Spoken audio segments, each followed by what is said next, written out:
তো 5 থেকে 60 মিনিট ধ্যান দেবেন, তাহলে বুঝতে পারবেন আজকে বিষয়টা কি। মসজিদ একটা ঘর। পৃথিবীতে প্রথম মানুষ আদম আলাইহিস সালাম। পৃথিবীতে প্রথম এসেছে রাত, তারপরে এসেছে দিন, কোরআনের দলিল। পৃথিবীতে প্রথম এসেছে বীজ, তারপরে হচ্ছে গাছ, এটাও কোরআনের দলিল। পৃথিবীতে প্রথম এসেছে পানি, তারপরে এসেছে আগুন, একটার পর একটা আসে। তেমনি পৃথিবীতে আগে এসেছে পুরুষ, তারপরে মহিলা, আদম আগে হাওয়া পরে।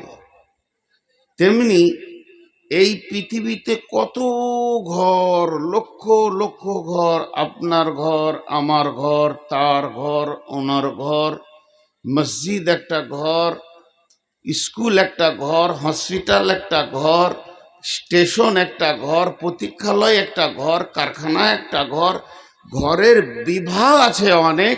তো প্রথম ঘর কোনটা? 1 নম্বর ঘর।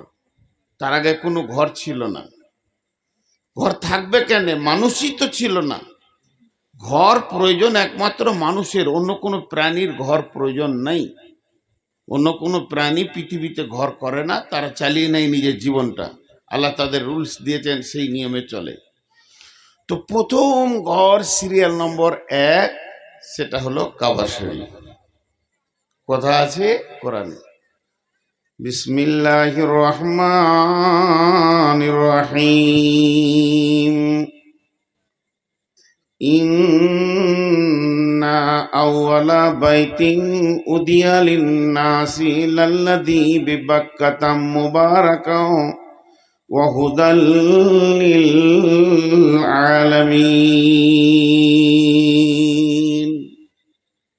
কাবা শরীফটা কখন হলো? এর 2টা ডেট পাওয়া যায়। একটা ডেট হচ্ছে যে আদম আলাইহিস সালাম দুনিয়াতে আসার 2500 বছর আগে হয়েছে। 2500 বছর আগে। কে বানিয়েছিল? ফেরেশতাতে। কেমন করে বানিয়েছিল? আল্লাহ বলল তুমি মক্কায় চলে যাও, ফেরেশতাকে জায়গা দেখিয়ে দেওয়া হলো। ওখানে ওরা বালি, কাঠ, ইট তো নাই, পাথর টাথর দিয়ে একটু উঁচা করে দে, কাবা নাম দিল। কাবা মানে কি? কাবা মানে গোড়ালি। এই যে আপনার পায়ের উঁচু হাড়টা আছে গোড়ালি, ওর নাম হচ্ছে কাবা, কাবাইন। উজুর সময় আল্লাহ বলছেন তোমরা ফাগসিলু উজুহাকুম ওয়া আইদিয়াকুম ইলাল মারাফিক ওয়ামসাউ বিরুসিকুম ওয়া আরজুলাকুম ইলাল কাবাইন। তা ওইটা মক্কার একটা ছোট বানানো হলো, তাই ওর নাম হয়ে গেল কাবা। কাবা মানে আলাদা, কেবলা মানে আলাদা। কেবলা মানে রুকুন, দিক, যেদিকে আল্লাহকে ডাকবো। তো 2500 বছর আগে বানানো হলো। আবার কেউ বলছে না, যেদিন আদম আলাইহিস সালামকে আল্লাহ জান্নাতে বানাই ওই দিন কাবা বানানো হয়েছে, ওই ফেরেশতা দিয়ে। যাই হোক, সেই ঘর থেকে সারা বিশ্বে এত ঘর এখন হয়ে গেল। তো কাবাটা কার ঘর? আল্লাহর ঘর, বাইতুল্লাহ। কাবা কার ঘর? আল্লাহর ঘর। কাবা কার ঘর? আল্লাহর ঘর। তাহলে আল্লাহর কি ঘরের দরকার আছে? আমাদের মতো ঘর সংসার করতে গেলে দরকার, ছেলে বড় হলে বিয়ে দাও, ওর ঘর আলাদা বানিয়ে দাও, ওকে আলাদা ঘর দিয়ে দাও। এই ঘর কি আল্লাহর দরকার আছে? না, আল্লাহর ঘরের দরকার নেই। তবে আল্লাহ বানালেন কেন? আল্লাহ নিজে বলছেন, উজিয়া লিন-নাসি লাল্লাযী বিবাক্কাতা মুবারাকা ওয়া হুদাল লিল আলামিন। আমি আমার ঘরটাকে বানালাম। ইন্না আউওয়ালা বাইতিন উদিয়া লিন-নাস, আমি আমার ঘরটাকে কাবাতে বানালাম, মক্কায় বানালাম। কেন বানালাম? মানুষের জন্য বানালাম, তোদের জন্য বানালাম। কেন? সেখান থেকে ওয়াহুদাল লিল আলামিন, সারা পৃথিবীতে হেদায়েত ঘুরবে। এই লাইটটা জ্বালিয়ে কষ্ট দিচ্ছে আমাকে। আমি ইশারা করছি, বুঝতে পারছি না। তুমি ও নিয়েতে এলে কেন আমাকে কষ্ট দেওয়ার? ভাই, এটা তো তোমার হক নাই যে তুমি আমাকে কষ্ট দেবে। আমি তো তোমার কিছু করিনি। তো এই ঘরটা প্রথম বানানো হলো মানুষের জন্যে। কেন ভাই? আমি একটা ছোট্ট কথা বলবো, উদাহরণ দিব, উদাহরণটা শুনেন, মা বোনেরা শুনেন। এটা কোন থানা? পাইকর থানা। পাইকর থানার একটা এরিয়া আছে। এরিয়াটা যত বড়, থানার অফিসটা অত বড় নয়। অফিসটা ছোট। যেখানে থানাটা আছে তার অফিসটা ছোট। আবার সেই অফিসের ভিতরে পুলিশের থাকার জায়গা আলাদা, কোয়ার্টার আলাদা, বিভিন্ন ভাগ। কিন্তু যেখানে আপনি কেস লিখবেন তার একটা কাউন্টার আলাদা আছে। সেখানে পর্যায়ক্রমে ডিউটি থাকে। ওকে যে আগে বলতে হবে আমার এই ঘটনা ঘটেছে, এই করতে হবে, তাহলে কেস রাখার একটা জায়গা আছে। এই থানাটার ঘরটা যদি না থাকতো, আপনি অভিযোগটা কোথা করতেন? অভিযোগটা কোথা করতেন? আমি আপনাকে মেরেছি, আপনার মাল নিয়ে নিয়েছি, আপনি আমাকে মেরেছেন, এই যে ঝামেলার পর অভিযোগ করব, সেই জায়গাটা কোথায়? আল্লাহ তাবারক ওয়া তাআলা বলতে চাইছেন, পৃথিবীর বুকে যদি আমার একটা ঘর না থাকে, তাহলে আমার গোলামরা তাদের অভাব অনটনের অভিযোগ কোথা করবে? তারা কোন দরবারে কাঁদবে? এর জন্য আমি একটা রুকুন বানিয়ে দিলাম, কাবাকে কেবলা বানিয়ে দিলাম। তোমরা এক কাজ করো, আমার এই কাবার দরজা এসে গোলাম রে নয়ন ভরে কেঁদে নাও। তোমাদের কি বিপদ হয়েছে বলো, কোন সমস্যায় আছো বলো, আমি রব্বুল আলামিন তোমার কেসকে গ্রহণ করব এবং সেইগুলো সেই মতো কাজ আমি করব। তার জন্যে উজিয়ালিন নাস, আমি মানুষের জন্য ঘরটা বানালাম। বিবাক্কাতাম মুবারাকা, বাক্কাতাম মুবারাকা মানে পবিত্র মক্কা ভূমিতে, হুদাল্লিন নাস, এবং এখান থেকে হেদায়েতের আলো বের হবে, ইমানের আলো বের হবে, আকীদার আলো বের হবে। সারা পৃথিবীর বুকে হেদায়েতের ঢেউ কাবা থেকে পৌঁছিয়ে যাবে।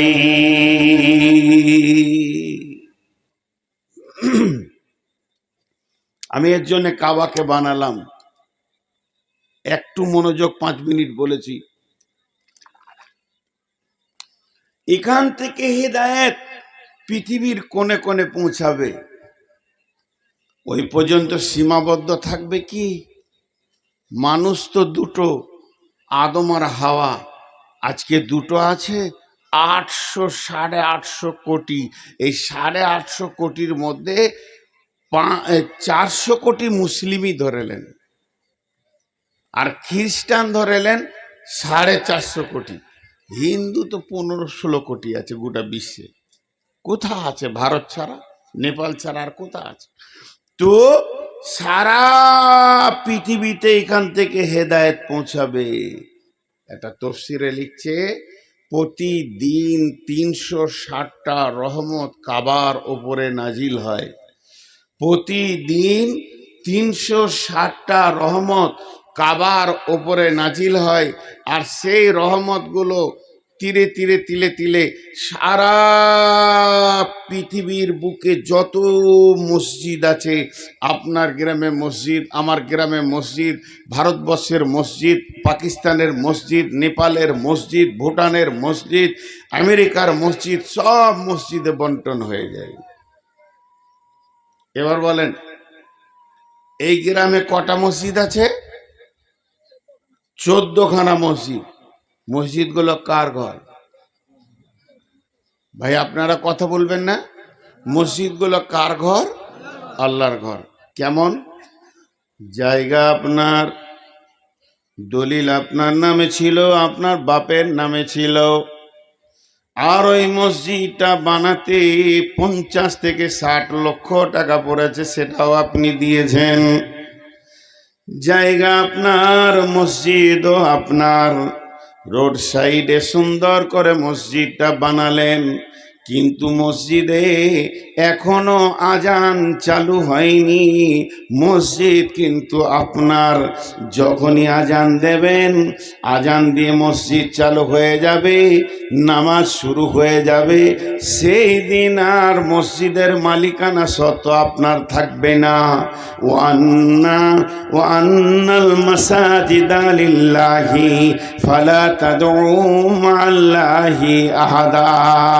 সদাশিবপুরের লোক, তুমি কোটি টাকা দিয়ে মসজিদ বানাও, নারী পুরুষ মিলে মসজিদ বানাও, মসজিদ যেদিন কমপ্লিট হয়ে যাবে ওই মসজিদে ডাকবে কাকে? আল্লাহকে। আল্লাহ ছাড়া অন্য কাউকে ডাকা যাবে না। আর মসজিদের মালিকানা সত্ত্ব চলে যাবে আল্লাহর হাতে। যে টাকা দিয়েছে তার যত মসজিদে আপনার কিনা হক আছে, একটা লোক 1 টাকা দেয়নি, গরিব ভিখারি, সেও মসজিদে অতটা হক রাখবে। আল্লাহর মসজিদকে কেউ আমার ব্যক্তিগত মসজিদ বলতে পারবে না। হবে না। আর ওই মসজিদে ঢুকে অন্য কাউকে ডাকা যাবে না। আল্লাহর মসজিদে ঢুকে আল্লাহকেই ডাকতে হবে। একটা হাদিস লই, কোরআনও লই, একটা যুক্তি কথা আপনাদের সামনে বলছি, মনোযোগ দেবেন। আপনাদের এখানে একটা মসজিদ আছে, এই বাসে লোক নামলো 20-50টা, 2টা চলে গেল মাস্টারের ঘর, 2টা চলে গেল হাজির বাড়ি, 2টা লোক চলে গেল মৌলভী সাহেবের বাড়ি, আর 2টা চলে গেল আব্দুল খালিকের বাড়ি। যার যা কুটুম তার বাড়ি চলে গেল।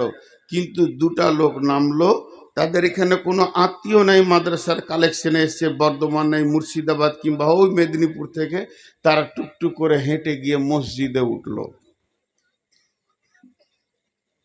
যে যার বাড়ি গেল সে তার মেহমান। এটা তো বাইরের লোকের কথা বললাম। আপনিও যদি বাড়িতে কাজ টাজ হয়ে গেছে, এখন কোনো কাজ নাই, সব কাজ গুছিয়ে নিয়েছেন, আজান হতে 2 ঘন্টা বাকি আছে, 10টা 11টা বাজছে, 12টা 1টা ছাড়া আজান হবে না, তারপরেও জেনেও আপনি গোসল করে গিয়ে উজু টুজু করে মসজিদে বসলেন, চুপ করে বসে আছেন, লাভ কি? লাভ কি? যে লোকটা মসজিদে যায় সে আল্লাহর মেহমান হয়ে যায়, প্রথম লাভ। যে লোকটা মসজিদে গিয়ে উঠবে ওই লোকটা আল্লাহর মেহমান হয়ে যাবে। এরপরেও মসজিদে গেছে, নামাজ পড়েনি, তেলাওয়াত করেনি, কোরআন পড়েনি, জিকির করেনি, শুধু চুপ করে বসে আছে। এই বসে থাকাটা কত লাভ হবে? তার মানে আল্লাহ বলবে আমার মেহমান আমার ঘরে বসে রয়েছে। আল্লাহর নজরটা বারবার তার মেহমানের দিকে পড়বে। আপনার বাড়িতে যদি 2টি মেহমান আসে, আপনি বাড়ির কাজ করছেন, চলছেন, ফিরছেন, হৃদয়টা এত খুশি হয়ে গেছে দিলের ভিতরটা যে আমার মেহমান এসেছে বাড়িতে, যেমন নজরটা বারবার মেহমানের দিকে পড়বে, আল্লাহর ঘরে কেউ বসে থাকলে তার ওপরে আল্লাহর রহমতের নজর পড়বে। আর আল্লাহর একটা রহমতের নজরের মূল্য কত? কিয়ামতের দিনে আল্লাহর নাম রহমান কেটে দেয়া হবে, আল্লাহর নাম থাকবে রাহিম। আল্লাহ যদি সেদিন রহমান হয়ে যান তাহলে মুশরিক, কাফের, বেঈমান, চোর, লম্পট, দাগাবাজ, লুচ্চা, লাফাঙ্গার যত আছে মুনাফিক সব জান্নাতে চলে যাবে। আল্লাহর নজর 2টি হচ্ছে রহমানের নজর। সেদিন আল্লাহ রহমের নজরে দেখবে না, রাহিমের নজরে দেখবে, বিচার্য নজরে দেখবেন। অতএব মসজিদে যদি খানিক সময় ফিরে ফিরে কাটানো যায়। নামাজ পড়লে তো আলাদা বোনাস হয়ে গেল, নেকি হলো। জিকির করলো তো আরো নেকি বেড়ে গেল। তেলাওয়াত করলো তো নেকি বেড়ে গেল। শুধু ঘরটার দাম আমি বলছি কত। আপনি যদি কিছু না করেন, হাত মুখ ধুয়ে মসজিদে যদি 1 ঘন্টা কাটিয়ে দেন, তো কয়েকবার আল্লাহর রহমতের নজরটা আপনার দিকে পড়বে। আর আল্লাহর একটা রহমতের নজর বান্দার উপরে পড়া মানে জীবনের গুনাহ মাফ হয়ে যাবে। আল্লাহ বান্দার দিকে যতবার তাকাবে ততবার তার গুনাহ মাফ হবে। জি, দেখেন একটা মসজিদের দাম কত। সর্বশেষ কথা বলছি, SIR কি কষ্ট চলছে মুসলিমদের উপরে। জানে মারছে না, কিন্তু পিছানি চলছে। আমার গ্রামে 660 জনকে বাদ করেছে, ডিলিট করেছে। গোটা গাঁট টেনশনে, বেশিরভাগ মহিলা রাতে ঘুমাতে পারছে না। মানে এত আজাব। SIR এর শেষ আজাবটা আপনারা দেখেননি। আমার চোখে দেখা, জানা বোঝা ভালো করে আছে, কারণ আমি আসাম যাওয়া আসা করছি। ফ্যামিলি থেকে রাত 12টায় এসে রেড করে 14 জনকে তুলে নিয়ে গেল, 2 জনকে রেখে গেল, তার মধ্যে একটা 2 বছরের বাচ্চা। মাকে তুলে নিয়ে চলে যাচ্ছে, ডিটেকশন ক্যাম্পে ভরে দিচ্ছে। 4 দিন পর মায়ের লাশ আসছে। এরকম কত ঘটনা। একটা মেয়ে আসরের সলাতের পর প্রসব করেছে, বাচ্চা হয়েছে, আর মাগরিব পর তুলে নিয়ে চলে গেল। ওই মেয়েটাকে কি হালাতে রেখেছিল আর আমি স্টেজে বলছি না, শুধুমাত্র একটা জাঙ্গিয়ে পরে শীতের দিনে সব ছিঁড়ে ফেলে দিয়েছিল। 3 দিন পরে সেই মেয়েটার লাশ এলো। এই যে আসামে চলছে, এগুলো গোপন কোনো মিডিয়া বলবে না, সেই চলতে এসেছে এখন আমাদের এখানে। সেইটা শুরু হবে আমাদের এখানে আর একটা মাস। 3 বছর আগে জালসা করতে করতে বলতাম বিজেপি আসছে, আর 2 বছর ধৈর্য ধরো। আর একটা মাস, 1.5টা মাসের পরেই হবে। পৃথিবীর কেউ ওদেরকে রুখতে পারবে না। এটা আজকে 50-100 বছরের ওদের প্ল্যান, সেই প্ল্যানের বাস্তবতা করছে। মসজিদ কি করবে ভাইরা আমার? আল্লাহ বলছেন, বিসমিল্লাহির রহমানির রহিম, ফালিয়াবুদু রব্ব হাদাল বাইত আল্লাযী আত'আমাহুম মিন জু'ইন ওয়া আমানাহুম মিন খাউফ।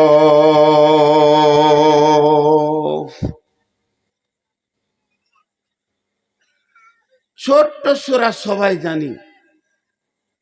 আল্লাহ কি বলছেন? ফালিয়াবুদু রব্ব হাযাল বাইত আল্লাযী আত'আমাহুম মিন জু'ইন ওয়া আমানাহুম মিন খাউফ। আয়াতটা নাজিল হয়েছে কাবাকে কেন্দ্র করে, কিন্তু সব মসজিদে আয়াতটা লাগানো যাবে। ফালিয়াবুদু, তোরা ইবাদত কর, রব্বা, রবের মানে মালিকের, হাজাল বাইত, এই ঘরের মালিক যে, তার তোরা ইবাদত কর। মানে মসজিদের দিকে আঙ্গুলটা দিয়ে আমি আপনাদেরকে বলছি, এটা মসজিদ ধরেন, এই ঘরের মালিক যে, তার তোরা ইবাদত কর। আল্লাহ এটা বলছেন। তা লাভ কি হবে? 2টা লাভ তিনি নগদ দেবেন পৃথিবীতে, আখিরাতে তো জান্নাত আছেই। সেই লাভ 2টা কি? আল্লাযী আত'আমাহুম মিন জু'ইন ওয়া আমানাহুম মিন খাউফ। অভাবের সময় আল্লাহ বরকতের ডালি খুলে দেবে, তোরা অভাব মুক্ত হয়ে যাবি, সচ্ছলতা দেখতে পাবি। আর তোদেরকে যেদিক থেকে প্রেরণা দেয়া হোক না কেন, পিছানি দেওয়া হোক না কেন, কষ্ট দেওয়া হোক না কেন, কেউ কিছু করে নিতে পারবে না। এই ঘরের মালিক বলেছে আমি তোদেরকে আমান দিব, নিরাপত্তা দেব। ওয়ামানাহুম মিনাল খৌফ, খৌফ মানে ভয়। তোদেরকে বিজেপি RSS ভয় দেখাবে, আর আমি আল্লাহ তোদেরকে নিরাপত্তার দায়িত্ব দিয়ে দিলাম।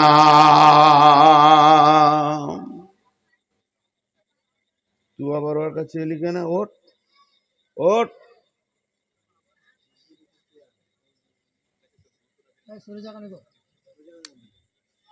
ফের বসো তো। তাল গাছের মতো লম্বা হয়েছে, হুঁশ নেই। ওর কথা বলে বলে জানে গরম ধরে গেছে। এত কথা বলে মেয়ে ছেলে। মসজিদের খালি লাভ গুলো বলছি। এখন একটা উদাহরণ দিব, তোমরা ফের কালকে আবার এডিট করে ছবি দিবে না, পিঠে লাল করে দেবো একদম। উদাহরণটা মন দিয়ে শুনেন। এটা আমি আমার ব্রেন থেকে গল্পটা শোনাচ্ছি যাতে করে বুঝে আসবে। জিনেদের দুটা ছেলে, ওরা বন্ধু, ইয়ং ছেলে, জিনেদের ঘুরে বেড়াচ্ছে। ওদেরকে আমরা দেখতে পাবো না, ওরা আমাদেরকে দেখতে পাবে, জিন মানুষ।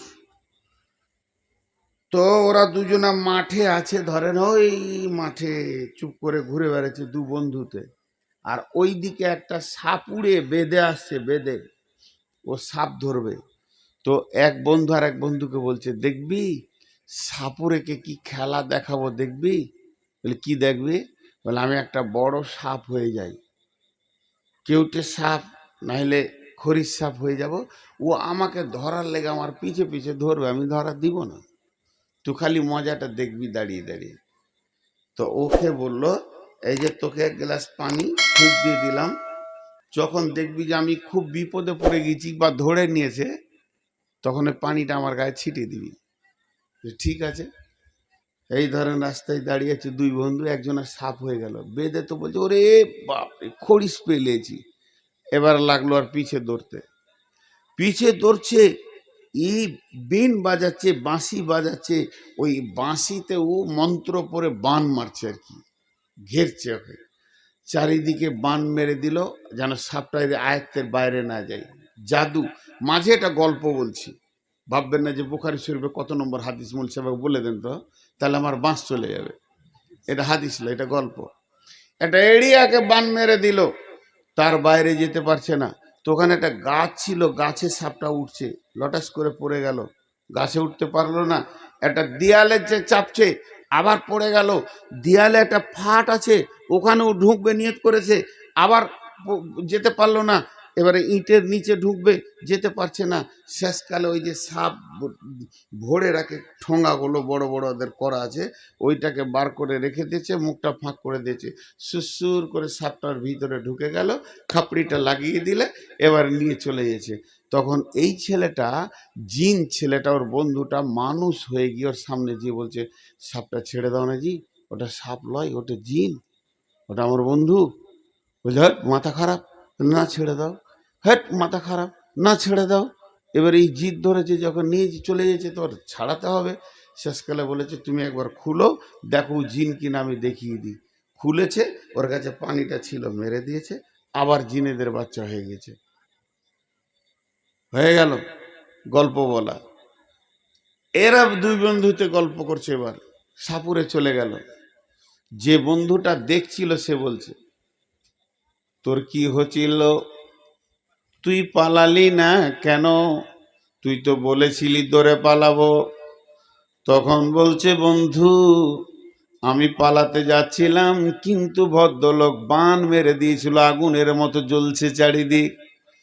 তখন আমি কোনো দিকে যেতে পারছিলাম না, মনে মনে নিয়ত করলাম গাছের উপরে উঠে যাই।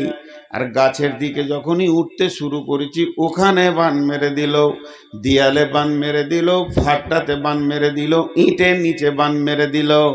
তখন আমি তাকিয়ে দেখছি গোটা দুনিয়া যেন জ্বলে গেছে, আমার আর বাঁচার উপায় নাই। আর ওর যে খোঁপড়িটা রয়েছে ওর ভিতরটাই আমাকে ঠান্ডা মনে হলো। তখন যান বাঁচানোর জন্যে সুসুর করে ওর ভিতরে ঢুকে গেলাম, আর আমার গা জ্বলেনি। এটা একটা গল্প শোনালাম। গল্পটা কেন শোনালাম? আমার বেটির দল বিজেপি আর এর নামে বেদেরা মুসলমানদের জন্য ভারতবর্ষকে বান মেরে জ্বলিয়ে দিয়েছে। তুমি যেখানেই যাও শান্তি পাবে না, পঞ্চায়েতে পাবে না, ব্লকে পাবে না, পূর্ত ভবনে পাবে না, তুমি ন্যায় বিচার পাবে না কোর্টে। খোঁজ নিয়ে দেখেন, কালকে আমাকে ফোন করে বলবেন রেজিস্ট্রি অফিসে হাকিম চেঞ্জ হয়ে গেছে। এক সপ্তাহের ভিতরে পশ্চিমবঙ্গে সমস্ত হাকিম চেঞ্জ করা হচ্ছে। তার কারণটা কি? যার নাম লিস্টে আসবে না ওর জমি আর বেচা কিনা হবে না, সরকারের হাতে চলে যাবে। তার মানে এবার মুসলমানরা চাপে পড়ে গেছে। মুসলমানদের শান্তির জায়গা একটা, মুসলমান যদি চালাক হয় এখনই মসজিদে ঢুকে যেতে হবে। মসজিদে ঢুকলে সমস্ত সমস্যার সমাধান হয়ে যাবে। আমার আল্লাহ বারবার দিনে 10 বার ডাকছে আমাদেরকে, হাইয়া আলাল ফালাহ, আয় আয় তোরায়, তোদের সমস্ত সমস্যার সমাধান নিয়ে আমি রব বসে আছি। তোদের যা বলার আমাকে উজাড় করে বলে দে, আমি রব তোদের সমস্যার সমাধান করে দিব। আমার কাছে শুধু দুনিয়ার সমস্যার সমাধান নাই, আমার কাছে কবরের সমস্যার সমাধান আছে, আমার কাছে হাসরের সমস্যার সমাধান আছে, পুলসেরাসের সমস্যার সমাধান আছে, আমার কাছে জাহান্নামের সমস্যার সমাধান আছে। দুনিয়াতেও হিরো হয়ে থাকবি, জানে বাতাস দিয়ে থাকবি, আখেরাতেও জান্নাতে গিয়ে বসে থাকবি। আয় আয় আয় আয়, প্রতিদিন 10 বার ডাকছে, কিন্তু হতভাগা মুসলমান মসজিদে যাবে না।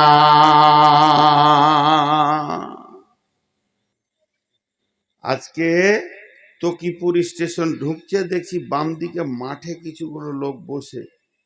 কেন গো? বলছে তাস খেলছে। যতক্ষণ তাস হাতে আছে অতক্ষণ কোরআন শরীফ মুসলমানের হাতে নাই। আচ্ছা ভাই, আজকে বিজেপিরা জ্বলাচ্ছে বলছেন, এরা জ্বলাই নাই, এটা আমাদের কাজের ফল।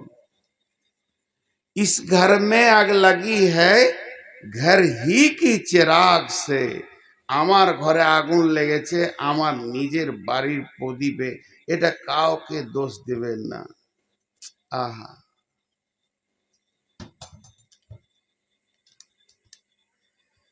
একবারে জিনিসগুলো বুঝার চেষ্টা করি। আল্লাহ তাবারাক ওয়া তাআলা কালাম পাকের মধ্যে বলছেন, এই ঘর আমার ঘর, ওয়ান্না ইন্নামা ইয়ামুরু মাসাজিদাল্লাহি মান আমানা বিল্লাহি ওয়াল ইয়াউমিল আখিরি ওয়া আকামাস সালাতা ওয়া আতাজ যাকাতা ওয়া লাম ইয়াখশা ইল্লাল্লাহ ফাআসা উলাইকা আন ইয়াকুনু মিনাল মুহতাদিন।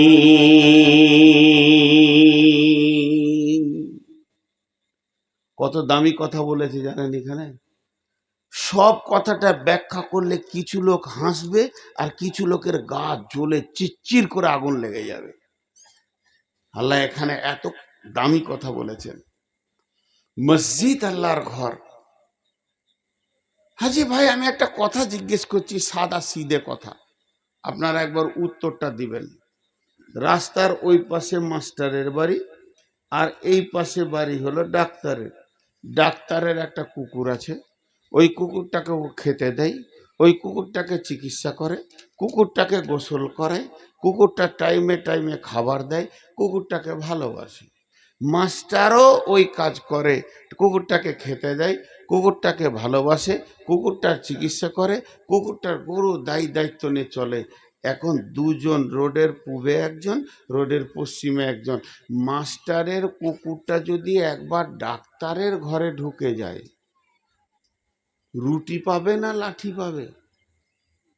বলেন, কথার উত্তর দেন। আর ডাক্তারের কুকুরটা যদি মাস্টারের ঘরে ঢুকে যায়, জলে বলেন, তাহলে আমাদের কপালে তো লাঠি আছে। আমরা আল্লাহর গোলাম, মসজিদের মালিকের গোলাম, পঞ্চায়েতে বসে আছি, ঝাঁটা তো চলবি। তাসের আড্ডাতে বসে আছি, যেখানে আমাদের বসার কথা নয় ওই জায়গাটাকে গরম করে রেখে দিছি। আল্লাহ বলছে, তোদের পিঠের জুতো চামড়া তুলে কি করে বিজিবির পায়ের জুতো বানাতে হয় এটা আমি জানি। আমি জানি তোদেরকে আমি অফিস দিয়েছিলাম, শান্তির জগতে থাকবি, নামাজ পড়বি, জিকির করবি, তেলাওয়াত করবি। শান্তি দেওয়ার মালিক আমি, সব আমি কন্ট্রোল করব। কিন্তু তোরা সব ছেড়ে দিয়ে অন্যজনের দরজায় গেছিস, এখন লাত খাগা। জি, মসজিদের ব্যাপারে বিশ্বনবী একটা কিয়ামতের আলামত বর্ণনা করেছেন। হযরতে আবু হুরায়রা বলছেন, ওরে আমার বেটি রে, ওরে আমার মা রে। বিশ্বনবী বলছেন, ওয়া নবী হুরায়রা রাদিয়াল্লাহু তাআলা আনহু قال قال رسول الله صلى الله عليه وسلم 15 خصلة من أمتي إذا تخجل فيض بالا ولا الأمانة مغنامان والزكاة مغرامان تعلم لغير ديني آتى الرسول امرته أكا أمه أدنى صديقه أقصى أباه جاهرت الأصوات في المساجد ساد القبيلة فاسقهم جايم القوم أرجلهم وأكرم الرجل مخافة السره وجاهرت القائنة والمعازف سربت الخمور لباس الحرير لانا هذه الأمة أولها فارتكموا إن ذلك ريحا حمراء।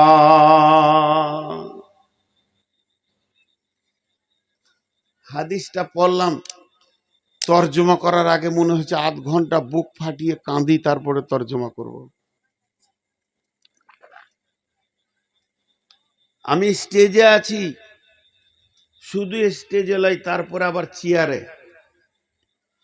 আপনারা বসে আছেন, আমার বেটিরা বসে আছে, আপনারা আমার বাপজি সোনামানিক বসে আছেন নিচে, আবার তিরপলে। তাহলে কে বেশি জানে, কার বেশি সম্মান? জি না। দাড়ির কয়টা পাল্লা? দাড়ির কয়টা পাল্লা? কথা বলে না। যেটাতে মাল থাকে সেটা উপরে যায় না, যেটা মাল থাকে ওটা নিচে থাকে। আপনাদের জ্ঞান বেশি বলে নিচে আছেন, আমার কিছু নাই বলে উপরে আছে। উপরে থাকাটাই যদি দামি হতো, বাঁদর তো ডালেই থাকে, ওকে হেডমাস্টার করবেন নাকি? তো আমার কিছু জ্ঞান নাই। আমি আপনাদের সামনে মুনাফিকি হালাতে বায়ান করছি। আল্লাহ আপনাকে আমাকে সকলকে মুনাফিকি হালাত থেকে নাজাত দান করুন, জোরে বলেন আমিন, এবং জাহান্নাম থেকে মুক্তি দান করুন। একটা সুসংবাদ দিব, কোরআনের আয়াতটা খুঁজে পেলাম না, আপনাদেরকে একটু পরে দিচ্ছি। কিন্তু এখন যে কথাটা বলতে চলেছি সেটা হচ্ছে কি, যে আপনারা একটু জ্ঞানী মানুষ এটাকে ধাবন করেন, যে আল্লাহ তাবারাক ওয়া তাআলা তার ঘর আপনাকে দিয়ে আল্লাহ বারবার ডাকছে, শান্তি আমার কাছে নিয়ে যা। আমরা যেছি না। বিশ্বনবী বললেন, হাদিসটা বর্ণনা করছেন আবু হুরায়রা। ওরে আমার বেটি দল, হাদিসটা বর্ণনা করছেন বিখ্যাত সাহাবী আবু হুরায়রা। ও আমার মায়ের দল, এই হাদিসটা মানে ব্যাখ্যা করছেন হযরতে আবু হুরায়রা। আবু হুরায়রা একজন বিখ্যাত সাহাবী ছিলেন। তিনি বলছেন নবীজি একটা কথা বললেন, খামসা আসারা খাসলাতান মিন উম্মতি, খামসা আসারা খাসলাতান মিন উম্মতি, মিন উম্মতি, মিন উম্মতি।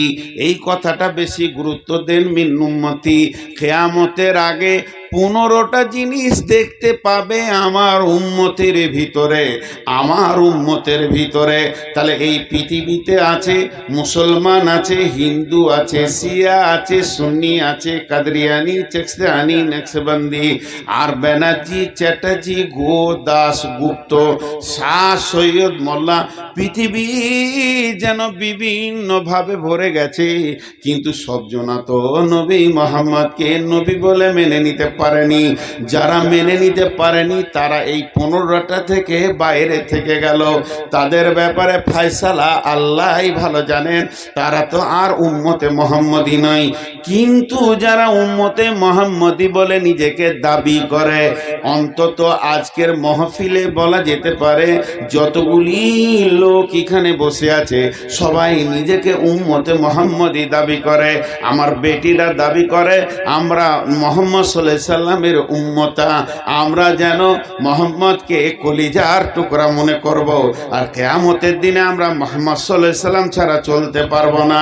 তাহলে যতজন মনে করে এই গোষ্ঠীটার জন্য বলছে, বাকি গোষ্ঠীগুলোকে ছেড়ে দেন।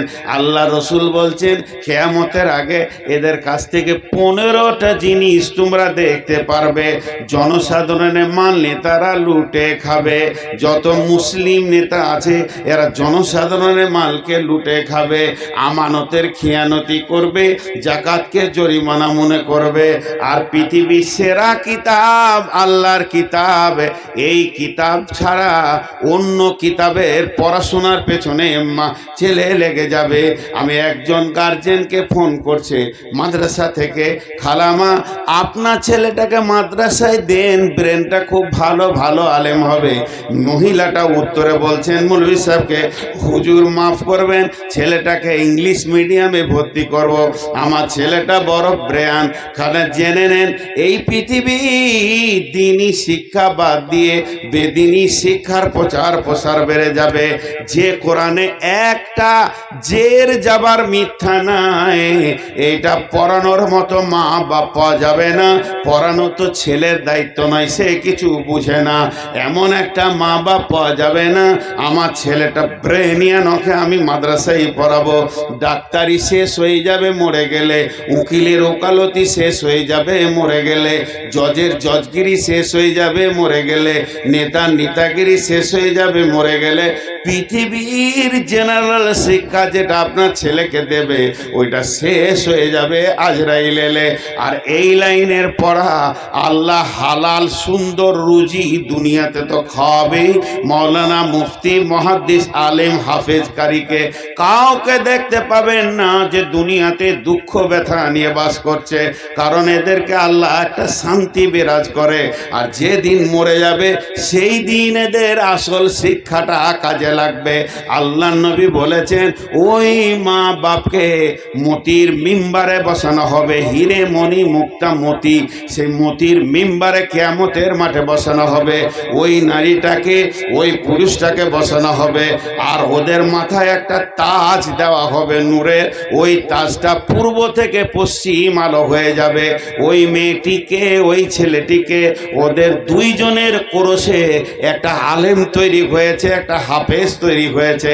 ওরা ছিল স্বামী স্ত্রী, ওদের মিলনে একটা সন্তান তৈরি হয়েছে।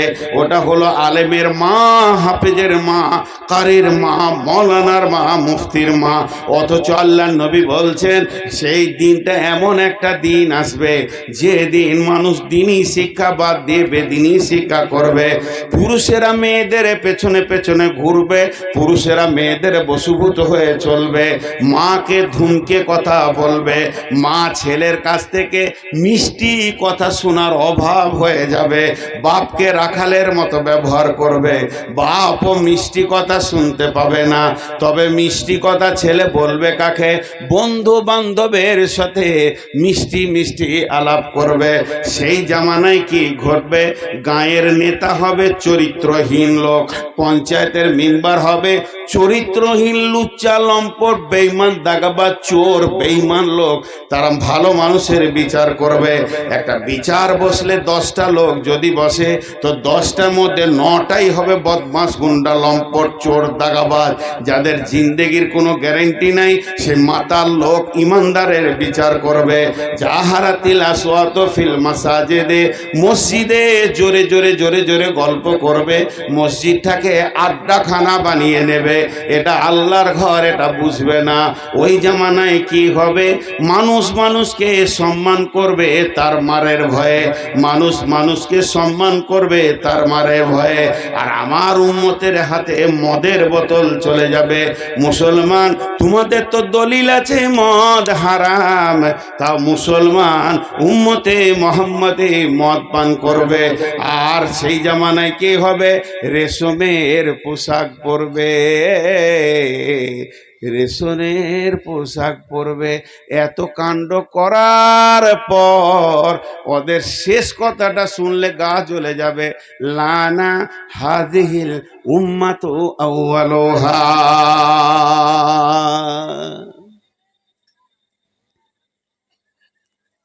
আমার মেয়েকে আল্লাহ একটা মেয়ে দিয়েছে, মানে আমি নানা হয়ে গেছি, 3 বছর হলো নানা হয়ে গেছি। তা আমার মেয়ে যখন ছোট ছিল, ক্লাস 2তে 3তে পড়তো কি 2-এ, আমি বাংলাদেশে গেছি প্রোগ্রাম করতে। তো স্কুলে ফ্রি বই দেয়, ক্লাস 2-3তে নতুন নতুন বই পেয়েছে, বাড়িতে এসে ফোন ধরিয়ে দিয়েছে আমাকে বাংলাদেশে, আব্বা আমাকে হেডমাস্টার আজকে নতুন নতুন বই দিয়েছে।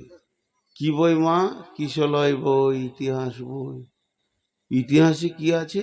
বলে আগেকার যুগের লোক সাদা বটা খেপা ছিল, হুঁশ কম ছিল, বনের পশু মেরে মেরে খেত, সে পাথরের ছুঁচলো ছুঁচলো অস্ত্র দেওয়া আছে। ও দেখে এসেছিল আর ওর বাপ দেখেছিল। কত বড় মিথ্যা কথা বলেন! মিথ্যা নয়। পৃথিবীর প্রথম মানুষ আদম, আদম হারাম করছিল, গরু মেরে খেত বনে জঙ্গলে। তারপরে আদম থেকে শীষ, শীষ থেকে নূহ, সব নবী। আর উল্টো পাল্টা লিখে দিয়েছে, বলবে আগেকার যুগের লোক বুদ্ধি কম ছিল। হাজি ভাই, আপনাদেরকে একটা কথা জিজ্ঞেস করছি, আগেকার লোক বেশি চালাক না এই যুগের লোক বেশি চালাক? এই যুগের লোক বেশি চালাক। একবার জোরে বলেন, আগেকার লোক বেশি চালাক না এখনকার লোক বেশি চালাক? এখনকার লোক বেশি চালাক। তাহলে আদম থেকে শেষ নবী আগেই শেষ হয়ে গেছে বলা, মানে ওটা খেপা ছিল। আর এই চোর কটা আর লুচ্চা কটাই চালাক। কি অঙ্ক দেখেন! আগে তো নবীগুলোই দিয়ে শুরু হয়েছে, পৃথিবীর নবীরা ছিল, সাহাবেরা ছিল, তারা চালাক ছিল না, তাদের বুদ্ধি কম ছিল। আর এখন লুচ্চা আর চোর আর লাফাঙ্গার বেঁচে আছে, আর মাতালা সুদারু, এরাই আবার চালাক। ওইটাই আল্লাহ রসুল বলছেন, লানা হাদিহিল উম্মাতু আউয়ালুহা। এই 2026 সালের আমার উম্মত আগেকার প্রথম উম্মতদেরকে বলবে এদের হুঁশ জ্ঞান ছিল না। হালাকে তোরই হুঁশ নেই। ওই ইসলামিক খোদবা বলে একটা বই আছে, মুসলিম শরীফের বরাত দিয়ে একটা হাদিস আছে, ইসলামিক খোদবা, মা বোন শুনেন। নবী মুসার জামানার ঘটনা ক্লিয়ার করে দিচ্ছি, কথাগুলো প্রথম দিকটা শুনে নেবেন। এটা জাল হতে পারে, জয়ীফ হতে পারে, মৌজু হতে পারে, কিন্তু ইসলামিক খোদবাতে দিয়েছে। মুসা নবীর যুগের ঘটনা। একটা বুড়ি মেয়ে রাস্তার ধারে একটা কবরকে নিয়ে মানে টান করে করে সুর করে করে কাঁদছে, কবরকে সামনে নিয়ে। বেটা মরে গেলি রে বাবা, বেশি দিন বাঁচলি না রে বাবা, আমি বুড়ি বেঁচে থাকলাম। মায়ের সামনে বেটা মরেছে তো কাঁদবে না? কাঁদছে সুর করে। তো নবী মুসা ওই বুড়িটার কান্না দেখে বলছে, মা আপনি কাঁদছেন কেন? বলে আমার ছোট ছেলেটা মারা গেল, বেশি দিন দুনিয়া করতে পাইনি নবী মুসা, ওই জন্য আমি কাঁদছি। নবী মুসা বলছে, বয়স কত হলো তোমার ছেলের? দুনিয়া বেশি দিন করেনি তো বয়স কত হলো বলো? বেশি দিন বাঁচেনি, মাত্র 450 বেঁচেছে। দম থাকবে না কথা বলা লিতে? 450 বেঁচেছে, 2500 সে যুগের লোক বাঁচত। এখন 100 বছরে গড় আয় যদি 60 ধরেন তো 10 বছর হিসাব হচ্ছে। নবী মুসা বলে দিলেন, মা কাঁদিও না, ধৈর্য ধরো, আমি দুনিয়া থেকে চলে যাব, আরো নবীরা চলে যাবে, ঈসা আলাইহিস সালাম আসবেন, চলে যাবেন, যে শেষ পয়গম্বর আসবেন তার নাম হচ্ছে আহমদ, তার নাম হচ্ছে মুহাম্মদ। ওই মুহাম্মদ নামে পয়গম্বরটা যখন পৃথিবীতে আসবে সাল্লাল্লাহু আলাইহি সাল্লাম, পৃথিবীতে আসবে, তখন ওর উম্মতের বয়স কমতে কমতে গড় আয়ু 20 বছরে দাঁড়িয়ে যাবে, 40 বছরে দাঁড়িয়ে যাবে, আর দুবদাব করে সব মরে যাবে, বেশি দিন বাঁচবে না।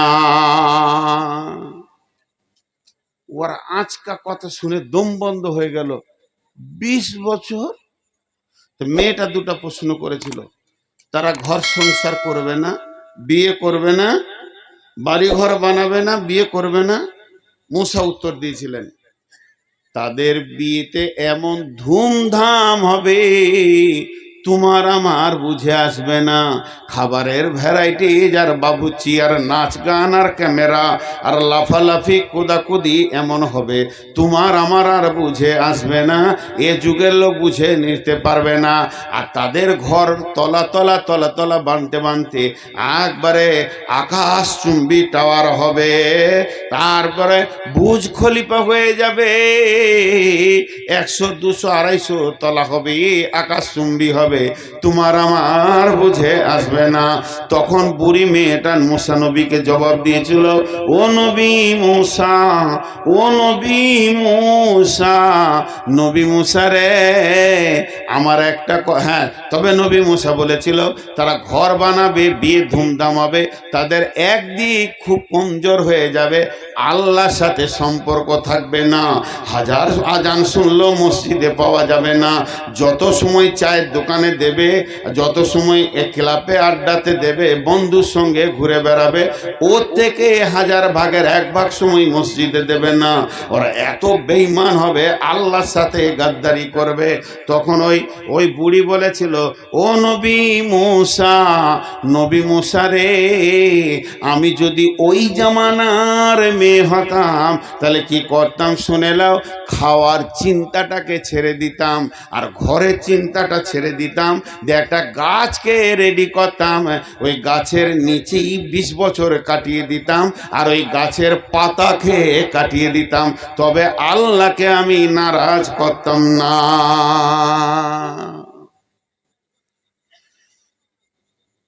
দিয়ে আল্লাহ রসুল বললে, ঝড় হবে, ঝড়।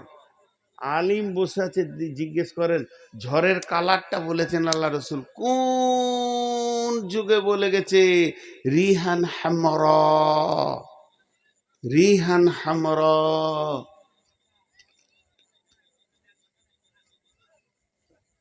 কি বলছো ওরা, যে মৌলবি ছাড়ছেন এখানে নাকি? ছেড়ে দেবো, 12টার পর আমি বকবো না ইনশাআল্লাহ, 12টাতেই ছেড়ে দেবো। কেন চালাবো? শুনলি বা, ও তো কাল পর্যন্ত বললে শুনবে, তা দীঘার জালসাটা কে করবে? বাপজি হে, সময়ের তাল লাগতে হয়, বেতাল হলে হয় না। তো যে কথাটা আপনাদেরকে বলতে চাইলাম, রিহান হামরা মুখস্থ করলে করেলেন, রিহান হামরা, আল্লাহ রসুল বলছেন তখন পৃথিবী ধ্বংস হবে, লাল হাওয়া বইবে, লাল হাওয়া, লাল হাওয়া। এখন লাল হাওয়া দেখতে পেয়েছেন? কথা বলে না, যেদিকেই তাকাবেন খালি লাল পতাকা, এটাকেই লাল হাওয়া বলছে। বুঝে আসছে না? সবুজ সাদা আর থাকবে না, চারিদিকে তাকাও খালি লাল আর লাল, এটা শয়তানের চাল। তো যে আয়াতটা আমি খুঁজছিলাম, তো আমি মসজিদের ব্যাপারেই কথা বলছি আজকে, এই সাইডে কিছু কথা বললাম মসজিদের ব্যাপারে, তো আপনারা খুশি হয়ে যান। বিসমিল্লাহির রহমানির রহিম। আনাফিযু আলাইনা মিনাল মাই আও মিম্মা রাযাকাকুমুল্লাহ ওয়া ইযা সুরিফাত আবসারহুম তিলকা আসহাবুন নারি ক্বালু রব্বানা লা তাজআলনা কাওমিজ যালিমিন ওয়া নাদা আসহাবুল আরাফি রিজালুন ইয়ারিফুনা বিসীমাহুম ক্বালু মা আগনা আনকুম জামউকুম ওয়া মা কুনতুম তাস্তাকবিরুন। সূরা আরাফের আয়াত নম্বর হলো 48 নম্বর। একটা সুসংবাদ দিচ্ছি আপনাদেরকে, দুনিয়াটাকে 1 মিনিটের জন্য ভুলে যান। আপনাকে যদি একটা তলোয়ার যদি না মারাও হয়, গুলি যদি না মারাও হয়, আজরাইল একদিন মারবি। তাহলে মতটা মুসলমানদের জন্য কিছুই নাই। বারবার বলা হয়েছে মত মুসলমানের জন্য সুসংবাদ। সাহাবীরা বলতেন, ইয়া রাসূলুল্লাহ আমাকে আগে দেন, আমি আগে শহীদ হব। কিন্তু যারাই মুসলমানদের উপরে অত্যাচার করছে তাদের ব্যাপারে আল্লাহ বলছেন, ওদেরকে যখন জাহান্নামে দিব একদম দাও দাও করে জ্বলবে। আজকে তোমরা টেনশনে রয়েছো, সেদিন জাহান্নামকে কাছে এনে তোমাদের সামনে আমি এমনি করে দেখাবো, আর ওই লোকগুলোকে তোমরা দেখবে আর ওদের সঙ্গে তোমাদের কথা হবে। না দাসা আবুল আরাফি, আল্লাহ তাবারাক ওয়া তাআলা বলছেন যে আমি ওদেরকে যখন জাহান্নামের মধ্যে দিব, ও মা আগনা আনকুম জামউকুম ওয়া মা কুনতুম তাস্তাকবিরুন, শুনে নাও ওই জাহান্নামীরা দাও দাও করে জ্বলবে। তখন এই জান্নাতীরা যারা পৃথিবীতে কষ্ট পেয়েছে, যাদেরকে কষ্ট দেওয়া হচ্ছে, মানসিক কষ্ট, শারীরিক কষ্ট, যাদেরকে মেরে দেওয়া হচ্ছে, যেখানে সেখানে মুসলিমকে মারা হচ্ছে, এদেরকে আল্লাহ দাঁড় করিয়ে ওইগুলোকে দেখাবে যারা মেরেছিল, যারা এদেরকে কেটে ফেলে দিয়েছে। ফেসবুকে যেগুলো দেখছেন, আল্লাহ তাবারাক ওয়া তাআলা বলবেন কথা বল। তখন এরা সাহস পাবে, আল্লাহর সঙ্গে রয়েছে, বেঈমানদেরকে ডেকে বলবে, বেঈমানরা বল আজকে তোরা কেমন ভাবে জাহান্নামে বাস করছিস বল। তখন বলবে, ভাই বড় কষ্টের মধ্যে রয়েছে, আর বুঝতে পারিনি যে এত বড় ঘটনা ঘটে যাবে। তখন আল্লাহ তাবারাক ওয়া তাআলা এদেরকে বলবে, বল তোদের আচরণ, তোদের ব্যবহার, তোদের উগ্রতা তোদেরকে কবরে নিয়ে তো জাহান্নামে পৌঁছিয়ে দিয়েছে। এখান থেকে তোরা হুঁশিয়ার থাক। অতএব বন্ধুরে, আপনাদেরকে আমি একটা শান্তির ডাক দিচ্ছি। আল্লাহ তাবারাক ওয়া তাআলা বলছেন, ওয়াদাল্লাহুল্লাযীনা আমানু মিনকুম ওয়া আমিলুস সলিহাতি লা ইস্তাখলিফান্নাহুম ফিল আরদি কামা ইস্তাখলাফাল্লাযীনা মিন ক্বাবলিকুম। আল্লাহ বলছে, আমি মুমিনের সঙ্গে ওয়াদা করছি, তারা কি করবে? তারা যখন ঈমান আনবে, তওবা করবে এবং ভালো আমল করে মসজিদে ঢুকে যাবে, আমি ওয়াদা করছি যেমন তোদের পূর্বপুরুষ সাহাবীরা চারিদিকে বিজয়ী দেখেছিল, ওই রকম বিজয়ী দেখে তোরা বিশ্বকে জয় করবি, আবার শান্তি ফিরে আসবে, তোদেরকে কেউ কিছু করে দিতে পারবে না। শর্ত হচ্ছে আমাকে তোরা রাজি কর।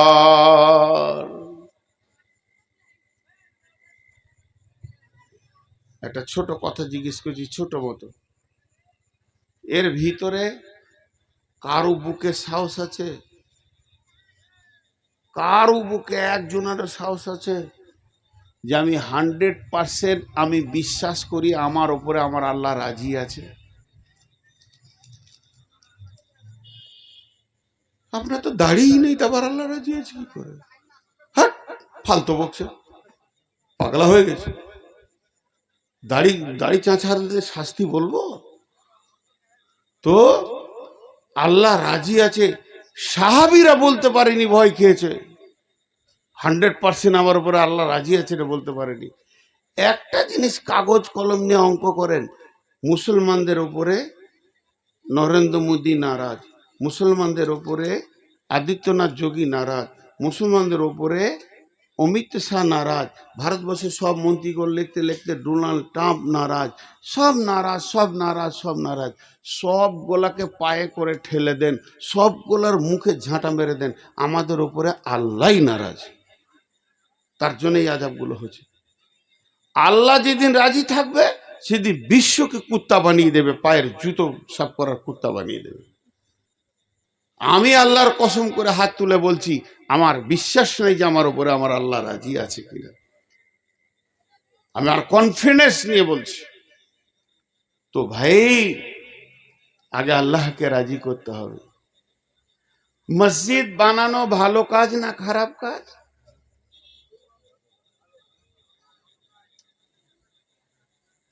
বুঝতে পারছে না মনে হয়। 12টা বেজেছে, বাজেনি? হ্যাঁ? বলছে বাজেনি। ইমানদার যে বললো সে ইমানদার। কত ডুপ্লিকেট। বিসমিল্লাহির রহমানির রহিম।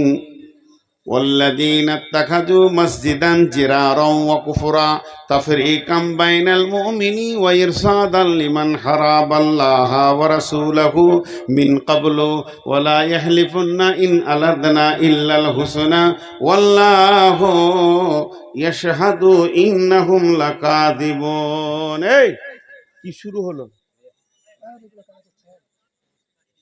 এই জিনিসটা কি জলসার পরিবেশ মনে হচ্ছে এরকম করলে? সারা দিনে 1 বোতল পানি পাবি না 36 জনের ডিটেকশন ক্যাম্পে থাকলে। 4 মাস পর 1 গ্লাস পানি দেবে। ভাই এগুলোতে জালসার বক্তার মনের ধ্যান কেটে যায়। মসজিদ বানানো ভালো ভালো ভালো ভালো ভালো ভালো ভালো ভালো, কিন্তু আল্লাহ রসুলকে মসজিদে যেতে দেওয়া হয়নি। আল্লাহ রসুল উজু করে মসজিদে যাব নিয়ত করেছে, আর জিবরাইল এসে সামনে আটকে নিলেন। লা তাকুম ফিহি আবাদা, নবী হে তোমাকে ওই মসজিদে কোনোদিন যেতে দেওয়া হবে না। আল্লাহ চান না তোমার মতো প্রিয় হাবিব, আল্লাহ চান না তার বন্ধু মসজিদে গিয়ে নামাজ পড়বে। আল্লাহ নবী উজু করেছেন, গোসল করেছেন, পোশাক পরেছেন, পাগড়ি বেঁধেছেন, মসজিদে নামাজ পড়তে যাবে। এমন সময় জিবরাইল বললেন, ইয়া রাসূলুল্লাহ আপনাকে মসজিদে যেতে দেওয়া হবে না, আর মসজিদে যাবেন না। তারপরে ওই সময়ই আল্লাহ বললেন, লা তাকুম ফিহি আবাদা, যে নিজেকে মুমিন মনে করবে, আল্লাহর গোলাম মনে করবে, রসুলের উম্মত মনে করবে, সে যেন মসজিদে পা না দেয়। বেনামাজি কটা খুশি হয়ে গেল। কিন্তু এইরকমই জালসা শুনতে চাইছিলাম। যত মৌলবি আসছে খালি বলছে নামাজ পড়ো নামাজ পড়ো। রসুল সাল্লাম মসজিদ যায় নাই তো আমরা কেন? হ্যাঁ, সূরা তওবার 108 নম্বর আয়াত খুলে দেখবেন, মসজিদ যেতে আটকানো হয়েছিল। মা বোনদেরকে একটা দলিল দেবো, দেখবেন। হে আমার বেটি, বিশ্ব নবীর একমাত্র বিবির নাম হলো খাদিজা। খাদিজাতুল কুবরা কোনো সতীনের মুখ দেখেনি। খাদিজা মরার পর নবীজি অন্য বিয়েগুলো করেছিলেন। খাদিজা ছিলেন ধনাঢ্য ঘরের মেয়ে, অনেক সম্পদের মালিক, সবগুলো রসুলকে দান করে দিয়েছিলেন। শুধু তাই নয়, ওই খাদিজার ক্ষমতার বল এমন ছিল যে কাফেররাও ভয় করত। শুধু তাই নয়, খাদিজা এমন একজন যাকে জিবরাইল সালাম দিয়েছেন, আল্লাহ সালাম পাঠিয়েছেন। সেই মেয়েটি জীবনে 5 ওয়াক্তের নামাজ পড়েনি। কি মনে হয় আপনাদের এবার? রসুলের বিবি জীবনে 5 ওয়াক্তের নামাজ পড়েনি। বিভ্রান্তি লাগছে না শুনে? হয় আমি ভুল বলছি, না হয় হাদিস ঠিক আছে। হাজি ভাই, আপনাদেরকে বিভ্রান্তি লাগছে না? একটা বললাম রসুল মসজিদে যায়নি, একটা বললাম খাদিজা নামাজ পড়েনি। জি হ্যাঁ, কথাটা সত্য। এবার যখন আসল কথাটা বলবো তখন আপনারা মেনে নেবেন। খাদিজা ছিলেন রসুলের মক্কায় বিবি। খাদিজা মদিনা দেখে নেই। রসুল মদিনা এসেছেন খাদিজার মরার পরে পরে মোটামুটি 2 বছর 2.5 বছর পর, 2.5-3 বছর পর মদিনাত এসেছেন। তাহলে খাদিজা যতদিন বেঁচে ছিলেন কোনো সতীনকে দেখেননি। আর কোন সতীন বলছে আমরা যে রসুলের বিবি খাদিজার মুখ থেকে শুনেছি মেয়েটা কেমন ছিল, জীবনে খাদিজাকে দেখলাম না। তো আল্লাহ নবী আম্মা জান আয়েশার কাছে শুয়েছিলেন রাত্রিতে, আম্মা জান আয়েশার হুজরাতে শুয়েছিলেন। ওই রাত্রিতে জিবরাইল নিয়ে গেলেন, সাবে বারাত হলো। সুবহানাল্লাযী আশরা বিআবদিহি লাইলাম মিনাল মাসজিদি ইলাল মাসজিদিল হারামি ইলাল মাসজিদি আকসাল্লাযী বারাকনা হাওলাহু লিনুরিয়াহু মিন আয়াতিনা ইন্নাহু হুয়াস সামিউল বাসীর। ওই রাত্রিতে সাবে মিরাজ হলো। আর মিরাজের রাত্রিতে 5 ওয়াক্তের নামাজ নিয়ে নবীজি মক্কায় ফিরলেন। তার মানে মিরাজের আগে নবীজির কাছে নামাজ ফরজ হয়নি, নামাজের নামে হুকুমটা আসেনি। আর নবীজি যখন মিরাজে গেলেন তখনই নামাজটা পেলেন। আর মিরাজে যেদিন যান আম্মা জান আয়েশার বিছানা থেকে যান, আর ওই আয়েশা বলছে খাদিজা নামে সতীনটাকে দেখিনি। তার মানে হচ্ছে নামাজের আইনটা যেদিন থেকে চালু হয়েছে তার 2 বছর আগে খাদিজা মারা গেছে। এবার কথাটা বোঝা গেল? নামাজ পড়েনি এটা নয়, নামাজটা দেখেই নাই যে নামাজ চালু হলো এই উম্মতের, এটা উনি দেখে যাননি। ওই জন্যে ইতিহাসবিদরা বলছে খাদিজাকে কাফন পরিয়ে কবরে রাখা হয়েছে, জানাজাও হয়নি। কেন হয়নি? নামাজ ছিলই না, তখন নামাজ ছিল না। তারপরে নামাজ এলো। তাহলে মসজিদ থেকে রসুলকে রোখা হলো কেন? এর পেছনে লম্বা ঘটনা আছে। স্বয়ং রসুলকে মসজিদে যেতে দেওয়া হচ্ছে না। ঘটনাটা আমি 1 মিনিটে ছোট করে বলবো, একটু ধ্যান দেবেন, মনোযোগ দিবেন। 1 মিনিটে বলবো ছোট করে। রসুল ইসলাম মক্কা থেকে মদিনায় গেলেন। টকের ভয়ে পালালাম তেঁতুল তালায় বাস। এখানে কাফের মুশরিকদের অত্যাচারে তিনি মদিনায় গেলেন। আর মদিনায় যাওয়ার পর সেখানে মুনাফিকদের চালে পড়ে গেলেন। এত জ্বালিয়েছিল। আব্দুল্লাহ ইবনে উবাই ইবনে সুলুল কোরআনে দুইবার একটা আয়াত নাজিল করেছেন আল্লাহ আব্দুল্লাহ ইবনে উবাইয়ের জন্য, যে ও ছিল মুনাফিকদের সর্দার। প্রতিদিন ওর কাজ ছিল ব্রেন খাটিয়ে খাটিয়ে কি করে মুহাম্মদ সাল্লাল্লাহু আলাইহি সাল্লামকে মারা যায় আর ইসলামকে শেষ করা যায়, এই চিন্তা নিয়ে ও মদিনাতে বাস করত। যখনও মারা গেল তো আল্লাহ রসুল গেছেন জানা যায়, আয়াত নাজিল হয়ে গেল, হে নবী ওই মুনাফিকের জানাজায় তুমি এসেছো, তুমি যদি ওর জন্য 70 বার জানাজা পড়ো আমি আল্লাহ কবুল করব না। আল্লাহ এত রেগেছেন, আল্লাহ এত রেগেছেন। তো এদের জ্বালায় পড়ে গেল। তা এরা খালি ঘন ঘন মিটিং করে রসুল মুহাম্মদ সাল্লাল্লাহু আলাইহি সাল্লামকে কি করে মারা যায়, জানে কি করে মারা যায়, খালি ওদের চিন্তা। 1 দিন 2 দিন করতে করতে ওই মুনাফিক বলল, যা তোরা মক্কা চলে যা, ও যেখান থেকে এসেছে সেইখানকার খবরটা নিয়ে আয়। আমি রাতারাতি পালিয়ে এসেছি সদাশিবপুরে, মসজিদে ঢুকে পড়েছি ইমাম হিসেবে। আর এই এলাকার ছেলে মেয়ে বুড়ো শিশু জোয়ান সব আমাকে নেই পাগল, আমাকে এত ভালোবাসছে, যে কোনো কাজ করছে আমাকে জিজ্ঞেস করছে। আমি এদের কাছে একবারে প্রাণের মানুষ। এই এলাকার কিছু নেতার আর সহ্য হলো না, দেব চোখে মার নাহলে কাট, ওকে কাট, যতক্ষণ না ওকে কাটবি ততক্ষণ আমাদের নেতৃত্ব আর ফিরে আসবে না। ঠিক রসুলের ওই ঘটনা ঘটেছিল। মক্কা থেকে মদিনা এলো তো মুনাফিকরা প্ল্যান করতে লাগলো যে 2 জন লোককে পাঠালো, মক্কার ওর খবরটা নিয়ে আয় তোর বাপের গাঁয়ের।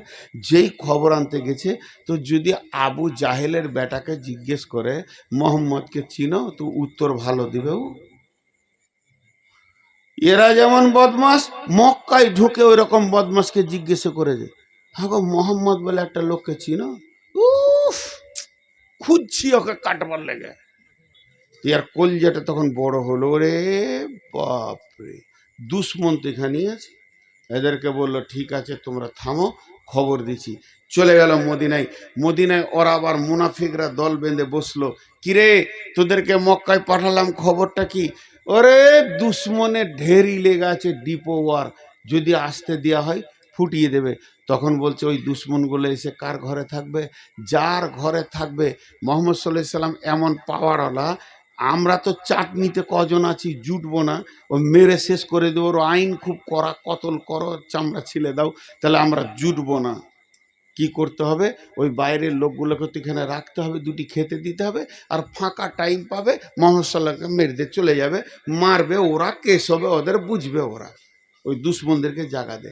কিসে জায়গা দিবি? কেউ ঘরে গোছে না।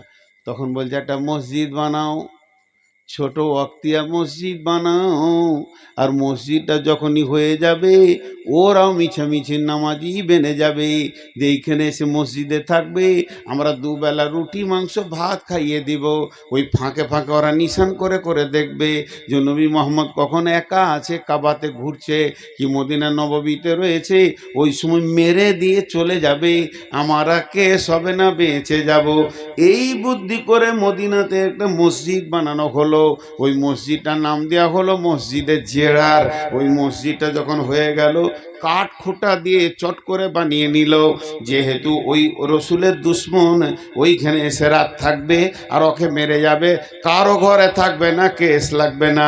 এবারে এরা মসজিদটা যখন বানানো হলো, বলছে আজান দে আর নামাজ পড়, আজান দে আর নামাজ পড়। সমস্ত লোক বসে মিটিং করছে, ওই মুনাফিকরা, তোরা 10 বার যদি আজান দিয়ে নামাজ পড়িস, এলাকার লোক তোদের মসজিদ আসবে না। এটা যদি মসজিদ হিসেবে গ্রান্ট করতে হয়, তাহলে ওই নবী মোহাম্মদকে দিয়ে উদ্বোধনটা করতে হবে। ওকে দিয়ে উদ্বোধন না করলে এটা কেউ মসজিদ মানবে না। তখন এই মুনাফিকরা সাধু সেজে গিয়ে নবীজিকে বললেন, ইয়া রাসূলুল্লাহ, আমরা একটা নতুন মসজিদ তৈরি করেছি, একবার আপনি মসজিদে গিয়ে নামাজ চালু করে দেন। কি হলো? হ্যাঁ, মাইকম্যান মাইক খুলে নেবে নাকি? ও ঠিকই করেছো তো, 31 তারিখ 32-এ ঢুকছে। কথাটা বুঝতে পারলাম, ঘটনাটা কি বললাম? তাহলে ওইখান থেকে এসে ওই মসজিদে থাকবে। আমাদের বর্ধমানে মেয়েরা একটা কথা বলে, যার শিল তারই নোড়া, তার ভাঙবো দাঁতের গোড়া। কেমন ভেজাল! রসুলকে মারার ফন্দি করে ওটা মসজিদ বানানো হলো, আবার ওকে দিয়ে উদ্বোধন করছে। আল্লাহ রসুল বলছে তোমরা মসজিদ বানিয়েছো? বলে হ্যাঁ। এবারে নামাজ পড়বো, ওই মসজিদের নববীটা একটু দূর হচ্ছে তো, ওটা আমাদের কাছে হবে। তো রসুলের দিলটা বড় হলো, ঠিক আছে ঠিক আছে, তোমরা তো মসজিদে আমি নামাজ পড়তে যাব। হাজি দিল বড় হবে না একটা মসজিদ হলে? যখনই ওই মসজিদে নামাজ পড়তে যাবে, নবীজি রেডি হয়ে গেছেন। জিবরাইল আমিন এসে সামনে দাঁড়িয়ে গেলেন, ওদের গোপন কথা বলতে লাগলেন। ওই সূরাতে 107 নম্বর আয়াতে আছে, সূরা তওবায়, ওয়াল্লাযীনা তাখাযু মাসজিদান জিরারান ওয়া কুফরা তাফরীকাম বাইনাল মুমিনি ওয়া ইরসাদান লিমান হারাবাল্লাহা ওয়া রাসূলাহু মিন ক্বাবলু ওয়া লা ইয়াহলিফুন্না ইন আরাদনা ইল্লাল হুসনা ওয়াল্লাহু ইয়াশহাদু ইন্নাহুম লাকাযিবুন। নবী হ্যাঁ, ওটা মসজিদ নয়, ওটা জেরার, ওটা জিদের বসুবতী কুফরি তারনায় ওটা বানিয়েছে, আপনার বিরুদ্ধে ওটা বানানো হয়েছে। আর যে লোকগুলো ওটা বানিয়েছে তারা প্রথম থেকেই আল্লাহর এবং রসুলের দুশ্মন। এই দুশ্মনেরা ওটা আপনাকে মারার একটা ফন্দি বানানো হয়েছে। খবরদার ওই জায়গায় আপনি যাবেন না, ওরা মসজিদ নাম দিয়েছে, ওখানে আপনি উঠবেন না। এরা হলো আল্লাহ রসুল এবং তার বলবেন। আর মুসলমানদের ভিতরে বিভাজন করেনেওয়ালা, মুসলমানদের ভিতরে বিভাজন করেনেওয়ালা। অতএব আল্লাহ এই দুশ্মন থেকে তুমি নিজেকে বাঁচিয়ে রাখো।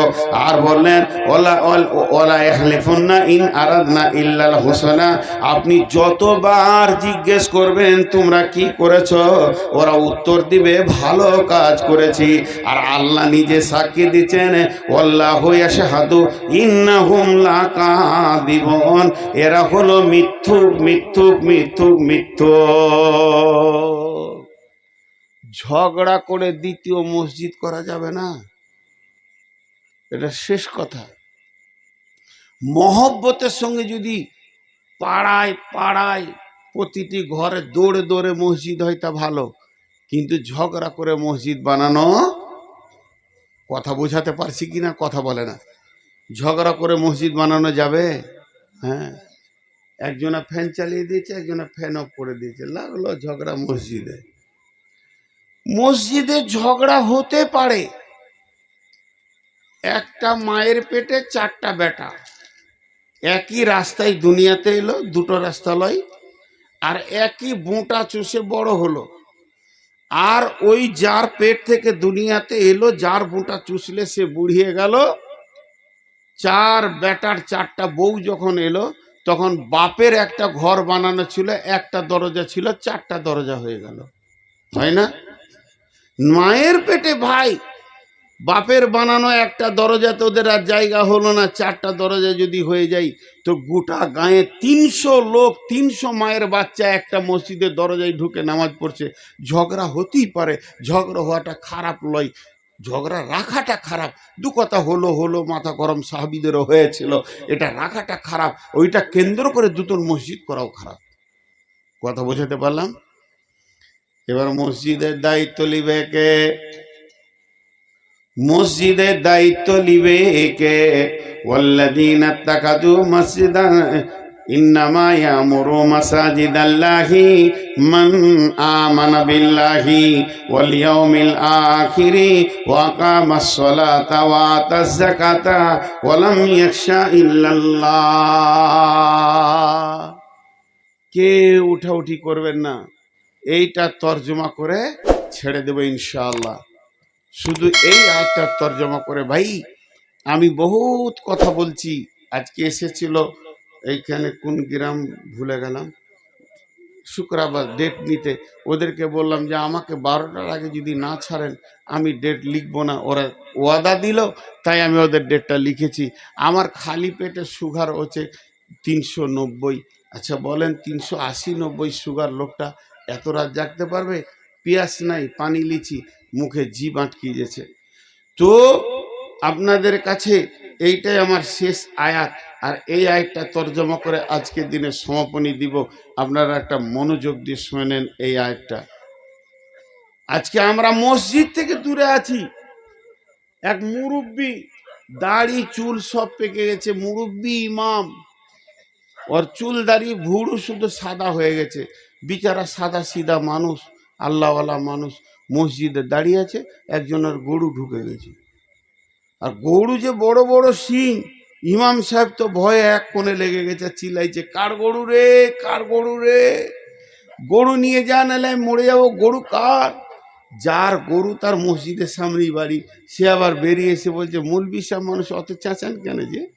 ও তো দড়ি ছিঁড়ে নিয়ে ঢুকে গেছে। ওকে তখন বকছে, তোর হুঁশ নেই, মসজিদে গরু ঢুকে গেছে, গরুটাকে নিয়ে যা। তখন ও আবার অহংকারের সঙ্গে বললো, মৌল সাহেব আপনি আলেম মানুষ, কিন্তু আপনার হুঁশ কম। ও গরু বলি তো ঢুকেছে, আমি তো কোনোদিন ঢুকি না। ইমাম সাহেব বলছে, মরবো না বাঁচবো রে, তুই কথাটা বললি কি করে রে? গরু হুঁশ নাই ঢুকে গেছে, আমি তো আর মসজিদ ঢুকি না, কি বলবেন? এবার আল্লাহ বলছেন, আমার যে ঘর মসজিদটা হবে, ওই মসজিদের দায়িত্ব কার কার থাকবে, কমিটির চরিত্র কেমন হবে, যারা দান করবে তাদের চরিত্র কেমন হবে। আল্লাহ তাবারাক ওয়া তাআলা ক্লিয়ার বলছেন, যারা দান করবে দাতাদেরকে আগে বলছেন। মনে করে নেন এটা একটা 500 টাকা নোট কি 1000 টাকা নোট, একজন আমাকে দিতে আসছে মসজিদের জন্যে, আমি হাত দিয়ে নিছি। আল্লাহ বলছে থাম, ওকে জিজ্ঞেস কর কেন দিছে, কাকে দিছে। ওকে আমি জিজ্ঞেস করলাম তুমি কেন দিছো, কাকে দিছো। ও বলছে আমি আল্লাহকে দিছি, আমি মানুষকে দিই নাই। এবার ওর জন্য আয়াতটা বলেন, ওয়াল্লাযী ইন্নামা ইয়ামুরু মাসাজিদাল্লাহি মান আমানা বিল্লাহি। আমি ওকে বলছি যদি তোমার আল্লাহর উপরে ঈমান থাকে তাহলে টাকাটা দাও, আর যদি আল্লাহর প্রতি বিশ্বাস না থাকে তুমি দিও না। আর কি করো, ওয়াল ইয়াউমিল আখিরি, আখিরাতের উপরে বিশ্বাস থাকে তো টাকাটা দাও। ও আকামাস সালাতা ওয়া আতাজ যাকাতা, তোমাকে নামাজ পড়তে হবে, যাকাত দিতে হবে। ওয়ালাম ইয়াখশা ইল্লাল্লাহ, আল্লাহ ছাড়া কাউকে ভয় করা যাবে না। এখানে বলছে 300 টাকা দিল ফাতেমা বিবি মা বাপের জন্য, দিয়ে একবারে সুর শুরু হয়ে গেল। এই সুর করে আদায় করা জায়েজ আছে, বড় আলেমরা বলছে, খবরদার ওটা খারাপ মনে করবেন না। কিন্তু আল্লাহ বলছেন ওর থেকে একটা ভালো আছে আপারে, আর একটা ভালো আছে, সেটাকে দে। আপনি ওইখানে বসে আছেন আর নিয়ত করেছেন নূর মোহাম্মদের হাতে 500 টাকা দেবো আমার আব্বার জন্যে, এখন নিয়ত করছেন দিবেন আরো 10 মিনিট পর। আচ্ছা আমি জানি না, কিন্তু আল্লাহ বলছে আমি জানি। তো যে জানে তাকে বাদ দিয়ে অ্যাভয়েড করে যাওয়া কি দরকার আছে? আল্লাহর মনে দুঃখ হবে না? শাশুড়ি বউয়ে ঝগড়া করেছে, 13 দিন কথা নাই, বউ শাশুড়িকে কথা বলে না, শাশুড়ি বউকে কথা বলে না, কিন্তু বউ সুন্দর পায়েস রান্না করেছে, একবারে নারকেল দিয়ে গাভীর দুধ দিয়ে, খেতে খুব ভালো হয়েছে। তো খেতে পারছে না, এবার শাশুড়িকে না দিয়ে খাওয়া যায়? আরে আমার শাশুড়ি না হোক, আমার স্বামীর মা তো বটে। ও চুপ করে বসে আছে। তোর একটা ল্যাংটা বেটা আছে 3 বছরের, কাপড় পরে না, ওর হাতে ক্ষীরটা দিয়ে বলছে তো দাদিকে বলগা খাবে। ও দাদি শুনতে পেয়েছে শব্দটা, কেন তুই বল যে মা খেলে তাহলে কথাটা হয়ে যায়, ল্যাংটা ধরার কি আছে, তুই বল যে মা খেলো, ভেজাল মিটে যাই। তো আপনি আমাকে টাকা দিচ্ছেন দিয়ে বলছেন আল্লাহকে বলেন যে আমার আব্বাকে যেন আল্লাহ জান্নাতে দেয়, কবরে আজাব মুক্তি দেয়।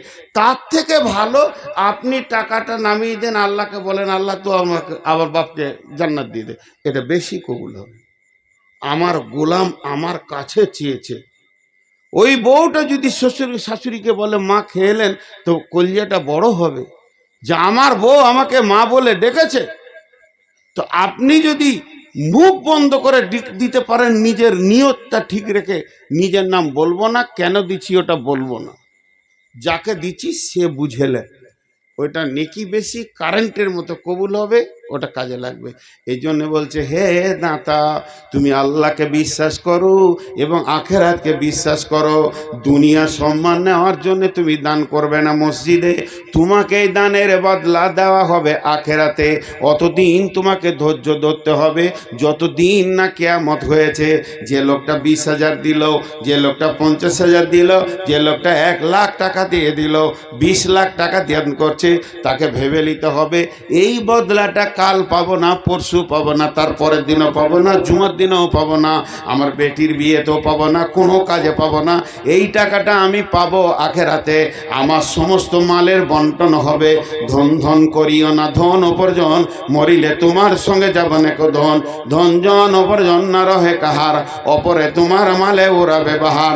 ধন ধন করিও না ধন উপার্জন, আজকে মরিলে ধন কাল হবে বন্টন। আসলে এগুলো তোমার মাল নয়, আর যেটা তুমি মসজিদে দান করলে 20,000 50,000, পৃথিবীর কোনো ওয়ারিস তোমার এই 50,000-এ হাত দেবে না। তোমাকে আল্লাহ বলছেন ওয়াল ইয়াউমিল আখিরি, আখিরাত পর্যন্ত ধৈর্য ধরে থাকবি। যেদিন তোকে কিয়ামতের মাঠে তোলা হবে, আমি আল্লাহ বলবো পাওনা দাঁড়াই, আমি রব রেডি হয়ে গেছি, তোদের পাওনা বুঝিয়ে দিব। ওই করদুল্লাহ কারদান হাসানা, আমাকে উত্তম ঋণ যারা দিয়েছিলি আমার ঘর বানাতে, আজকে তুই চলে আয়, আমি দিয়ে দিব। সেই দিন আমাদের পাওনা মিটাবে। অতএব প্রত্যেক দাতাকে দান করার পর কিয়ামত পর্যন্ত অপেক্ষা করতে হবে। সব থেকে বড় সাদকা কোনটা? রসুল্লাহ বলছে তুমি নিজে খেয়েছো ওইটা। আমি যে সকাল থেকে ভাত মুড়ি খেয়েছি, এটাও সাদকার নেকি পাবো। আমার অধীনস্থে 4-5 জন আছে, ওটাও সাদকার নেকি পাবো। আপনি আপনার স্ত্রীকে খাওয়াচ্ছেন, বেটাকে খাওয়াচ্ছেন, বেটিকে খাওয়াচ্ছেন, এগুলো কিয়ামতের মাথায় সব বদলা পাওয়া যাবে, সাদকা পাওয়া যাবে। আল্লাহ বলবে তোর স্ত্রী আর তোর বেটা না বেটি আমার দেখার দরকার নেই, আমার বান্দা বান্দিকে তুই খাইয়েছিস। কত সুন্দর কথা ভাই আমার। তো বলছে এটা আখিরাত পর্যন্ত অপেক্ষা করো। আর তুমি নামাজ পড়ো, ওয়াকামাস সলাতা। অনেক লোক আছে আপনাদের এলাকায়, আছে কিনা জানি না, দান করতে করতে বলবে আমার 50 ব্যাগ সিমেন্ট থাকলো, 70,000 টাকা থাকলো, দিয়ে দিলাম, কিন্তু নিজে মসজিদ ঢুকে না, মসজিদ ঢুকে না। এরকম মাল আছে আপনাদের এলাকায়? ওর ও দিন ইসলামকে খেল তামাশা মনে করে নিয়েছে, যে টাকা দিলেই হয়ে যায়। ওর টাকা লিয়া যাবে না এ ফতোয়া আমি দিচ্ছি না, ওর টাকা লিয়া যাবে না এ ফতোয়া আমি দিচ্ছি না। ফতোয়া দেওয়ার আমার হক নাই, কারণ ফতোয়া দিতে গেলে যতটা শিক্ষার যোগ্যতা থাকতে হবে ওই যোগ্যতাটা আমার নাই। ওর ফতোয়া আমি দিচ্ছি না। তবে ওদের টাকা থেকে বেঁচে থাকাই ভালো। ঘাসে নামাজ পড়েন, পাকা করতে হবে না। মাটিতে নামাজ পড়েন, পাকা করতে হবে না। কালো তিরপলগুলো দুটো কিনে নিয়েছে, ওটা মসজিদ মনে করে নামাজ পড়েন, কবুল হবে। সাহাবীদের জামানায় ছিল মসজিদ কাঁচা, ইমান ছিল পাকা। আর আমাদের মসজিদ হয়েছে পাকা, ইমান হয়েছে কাঁচা। জি ভাই, সাহাবীদের জামানায় কারো ঘরে যদি কেউ ডাকতে আসতো, ভাই বাড়িতে আছো? ছোট ছেলেটা বার হলো, কি চাচা তোর আব্বাকে খুঁজছি রে। তা আব্বা বাজার গেছে, কখন আসবে? বসেন, এক্ষুনি চলে আসবে। ছেলের বলার কাটিংটা কি, বসেন এক্ষুনি চলে আসবে। আর যদি বলতো আব্বা মসজিদ গেছে নামাজ পড়তে, তো জিজ্ঞেস করতো কখন আসবে রে, তোর আব্বার সাথে দরকার। মসজিদ গেছে চাচা, কি জানি কখন আসবে রে, হিসাব নেই। মসজিদে গেছে মানে কখন আসবে কোনো আর ঠিকানা নাই। আর বাজার গেছে মানে এক্ষুনি আসবে, বেশিক্ষণ বাজারে থাকে না। এটা ছিল সাহাবীদের চরিত্র। আর এখনকার চরিত্র কি, আমার ঘরের দরজায় যদি কেউ ডাকতে আসে, তা আমার বেটা বলবে চাচা কি করছিল তোর আব্বা কই রে? বলে বাজার গেছে, কখন আসে? কি জানি কখন। আর যদি বলে মসজিদ গেল আজান হল, বসে এখনই আসবে। মসজিদ ঢুকলে যেন খাঁচার ভিতরে পাখি আছে, বের হওয়ার জন্য মরছে, বির বির বির বির বির বির বির করে দুপদাপ করে দিয়ে বেরিয়ে গেল মসজিদে। আস্তাগফিরুল্লাহ আস্তাগফিরুল্লাহ,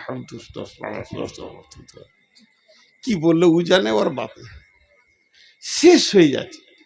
তা আল্লাহ বলছেন তুমি নামাজি হও, দান করে সাদ পাবে, তুমি জাকাত দেনেওয়ালা হও, আর আল্লাহ ছাড়া কাউকে ভয় করিও না।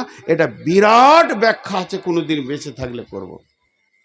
এবার মসজিদ কমিটিকে হবে, হাতগুলো ধরে বলছি, যারা মসজিদ কমিটি আছে রাগ করবেন না।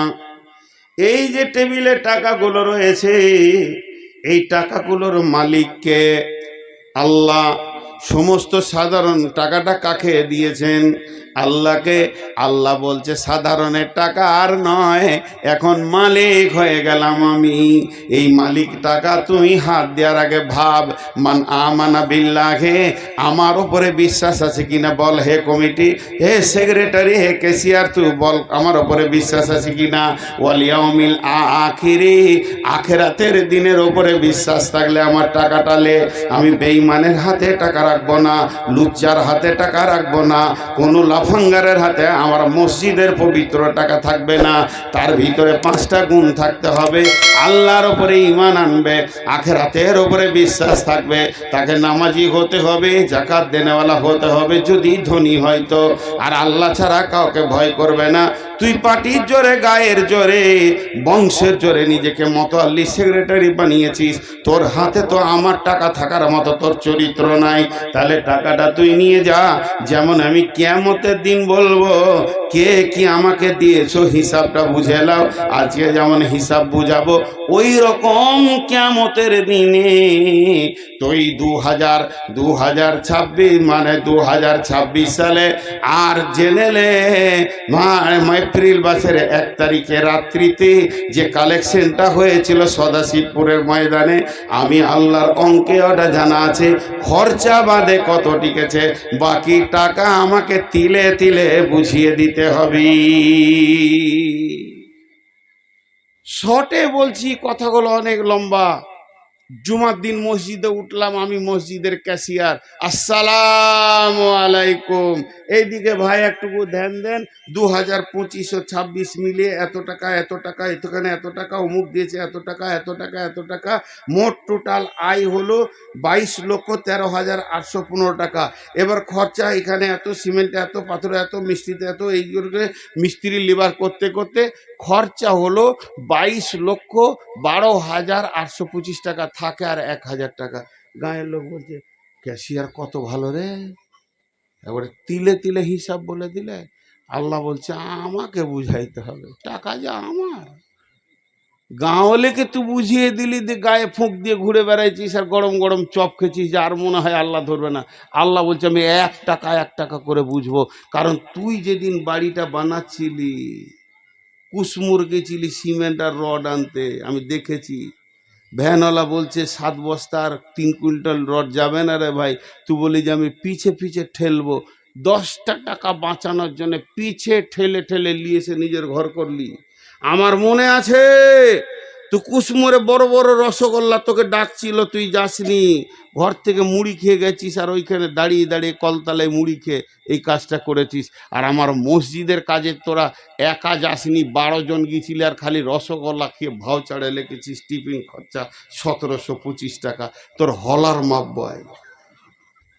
আল্লাহ বলছে তোর হলার কত বড় আছে আমি মাপবো, আমার টাকা আমাকে বুঝিয়ে উঠতে হবে। ওইটাই কোরআন বলছে যে মসজিদের দায়িত্ব হাসির কথা নয়। এই জন্য প্রথমে মাপ চাইছি। এগুলো যদি বিস্তারিত বলি তো কমিটির যে চরিত্র আমাদের বর্তমান মসজিদে, এরা একটাও কমিটি হওয়ার উপযুক্ত নয়। আল্লাহ তাবারাক ওয়া তাআলা বলেন ওয়ালাম ইয়াশা ইল্লাল্লাহ, তোর কাছে যে টাকাটা আছে ওই টাকাটার ব্যাপারে আল্লাহ ছাড়া কাউকে তুই ভয় করিস না। গায়ের লোক কি বললো ভয় করবি না, পাড়ার লোক কি বললো ভয় করবি না, হাজি সাহেব কি বলেছে মেরে দিয়েছে লিলিয়েছে ভয় করবি না। তুই একজনকে ভয় কর আর ওকে ভয় করে খরচা কর, সেটা হলো আল্লাহ। এবার ভয় করে খরচা করতে গিয়ে মিস্টেকস হয়ে গেছে, ভুল হয়ে গেছে, টাকা পকেট থেকে হারিয়ে গেছে, পকেট মার টাকা মেরে নিয়েছে, এগুলো আমি আল্লাহ মাফ করে দিব। যেগুলো তুই স্বেচ্ছায় করবি এগুলো তোকে তিলে তিলে কিয়ামতের দিন জবাব লাগবে। আল্লাহর নবী বললেন বিসমিল্লাহির রহমানির রহিম, মান বানা লিল্লাহি মসজিদান বানাল্লাহু লাহু বাইতান ফিল জান্নাহ। যে দুনিয়ার ভিতরে মসজিদ বানিয়ে যাবে, আল্লাহ তার কিয়ামতের হাসরের ময়দানে পরে জান্নাতে ঘর বানাবে।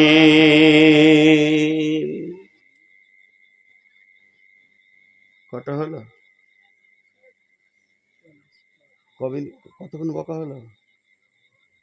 2 ঘন্টা পেরিয়ে গেছে, শরীর কাঁপছে আমার। ধৈর্য ধরেন।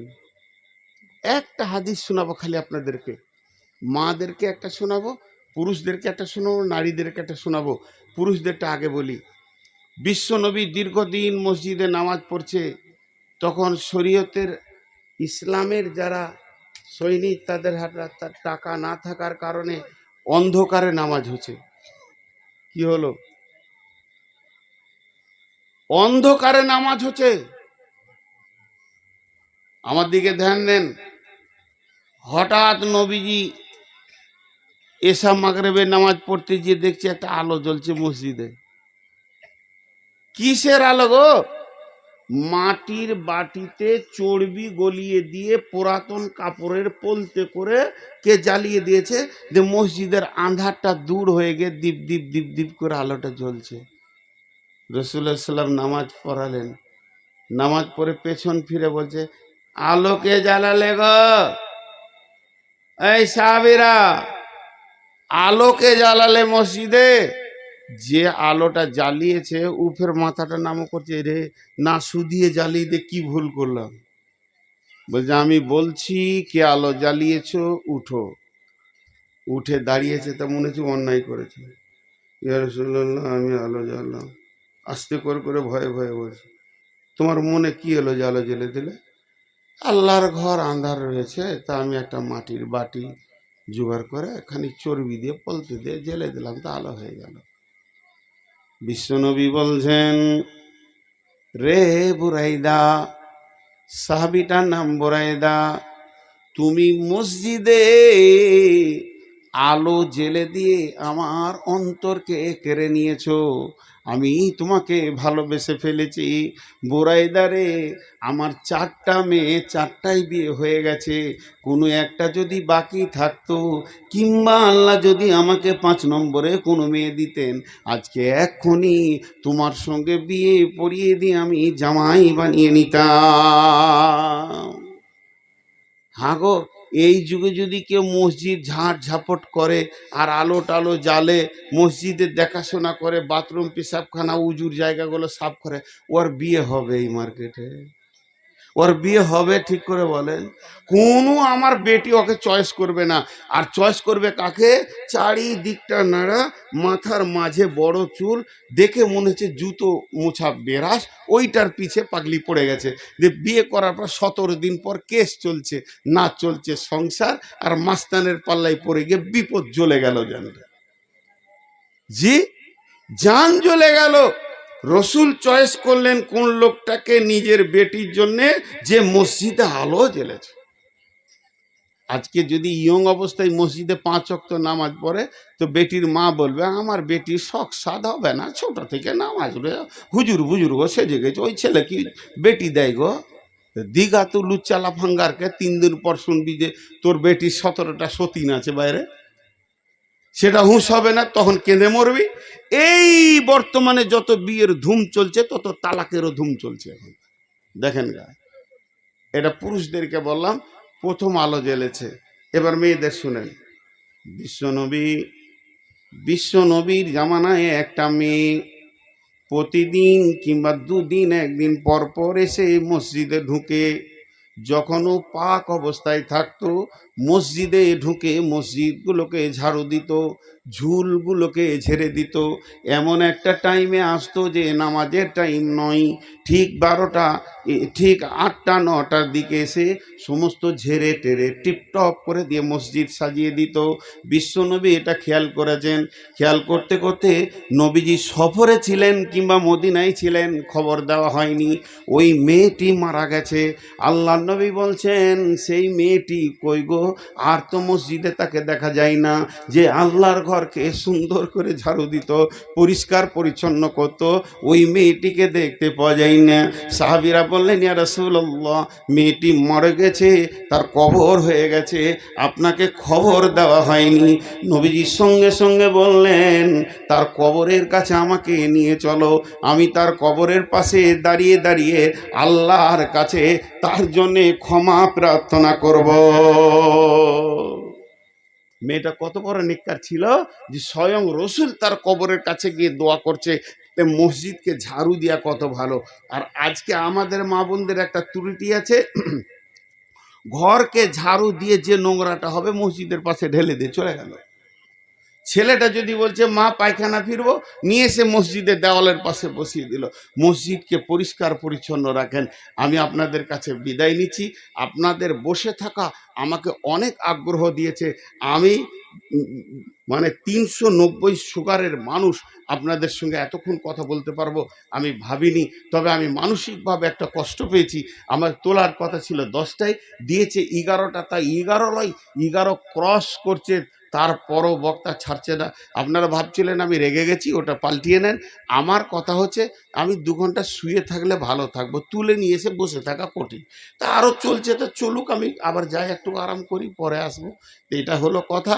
কিন্তু খুব বেশি রাত করলে সেই জায়গা থেকে আমি নিজেকে বিরত করে নিই এখন। তো দুটো আবদার রাখছি। আমার বেটি বলেছি আপনাদেরকে, আজকের জন্য আপনারা আর 10 মিনিটের জন্য আমাকে আব্বা মনে করেন, এই আবদারটা রাখছি। আপনারা আমার বাপ, আপনারা আমার ভাই বন্ধু, আপনাদের কাছে আবদার রাখছি। প্রথম আলো জ্বালিয়েছে পুরুষ, ঝাড়ু দিয়েছে মসজিদ।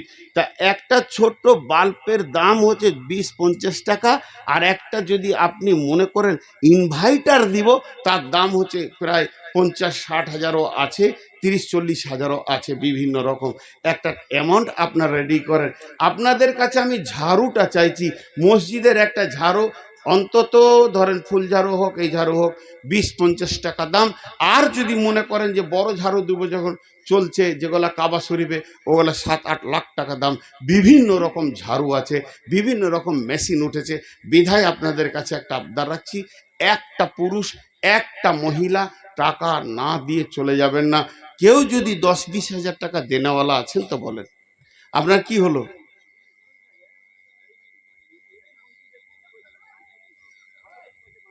হ্যাঁ, বুঝতে পারলাম না ওটা। ও স্টাইল স্টাইল, হ্যাঁ হ্যাঁ, হবে হবে, নামাজ হবে, অসুবিধা নাই ভাই। ও ও না, ও ছবি উঠতে পারে, ঘরে ড্রেসিং টেবিল সামনে আছে, নামাজ পড়ছে, তো ছবি উঠবে তো, হবে। ওটা তো ফটো নয়, প্রতিচ্ছবি বলে ওটাকে, ফটো নয়। সে ফটো আলাদা যেগুলো তোলা হয়। মাশাল্লাহ, আপনাকে ভালো লাগলো। বলেন একজনও উঠবেন না, আমি উঠতে বলবো তখন উঠবেন। কিন্তু যিনি টাকা, এখন যদি উঠে কেউ পালিয়ে যায়, ও নিজেকে চালাক মনে করছে। আর আমি কিন্তু 5 মিনিটের বেশি কালেকশন করি না, বিশ্বেও কোথাও না। তা আমি 5 মিনিট আপনাদের কাছে আবদার নিলাম, তো মোটামুটি প্রায় অনেক দূর হয়ে যাবে। আল্লাহর হস্তে কি আছেন বলেন? কোন আল্লাহর গোলাম আছেন, আল্লাহর বান্দি আছেন, 10-20 হাজার টাকার কথা বলেন। আচ্ছা, এই একটা বড় চাদর, আপনারা আমার দিকে তাকান, আমি বলছি একটা বড় চাদর এখানে দেবেন, এখানে বসো, আমি যখন দিতে বলবো তখন দেবে। ওইখানে বসে থাকো দুজন, আর এই বক্সটার এইখানে ধরবে, ওই পাশে ধরবে, ঠিক আছে? আর পুরুষদের চাদর এখানে একটা ধরবে। দুটো চাদর রেডি করে বসো, আমি যেগুলো বলছি ওগুলো শুনেন। আমার এই বলাটা 2 মিনিট লাগবে, 2 থেকে 3 মিনিট, তারপরে ছেড়ে দেবো ইনশাল্লাহ। নারী পুরুষ সকলকে ছেড়ে দেব। ছাড়ার আগে বলছি, রাস্তায় হাঁটবেন শালীনতা নিয়ে। অনেকগুলো মহিলা আছে, মহিলাদেরকে একটা সাইড ছেড়ে দেবেন, পুরুষদের একটা সাইড ছেড়ে দেবেন। আর আমি এই বুড়াটা ঘর যাব, আমার গাড়িটার একটা রাস্তা ছেড়ে দিন। বাস 3টে কথা বলে দিলাম। এখন যে কথাটা আমি বলবো, জি কি বলছেন? খাবে, কে বললে চলে যাবে, মাথা খারাপ? আচ্ছা ভাই শুনেন, আমি আপনাদেরও, আমি ইনাদেরও, আমি আর আপনাদের যেমন ইনাদের তেমন, তো মধ্যখান থেকে আমি বলে দিই, খাওয়ার ব্যবস্থা আছে, খেয়ে যাবেন। এবার খাওয়ার সম্পূর্ণ সবারই যদি নসিবে জুটে, তা জানবেন যে আল্লাহ রুজিটা রেখেছে, জুটে গেছে। যদি না জুটে বকবেন না, আল্লাহ রুজি রাখেনি। তো এই দুরকম, আমাকে বলতে দেন আমার মতো করে, আর তো যে আপনি বলবেন দিলেন। তো দুই উভয়কে বললাম, আপনারা চাবেন মেহমানদের মেহমানদারি করাবো জান দিয়ে, আর আপনারা চাবেন ওদেরকে কষ্ট দিব না, হালকার উপরে সেরে নিব। বুঝাতে পারলাম ইনশাআল্লাহ।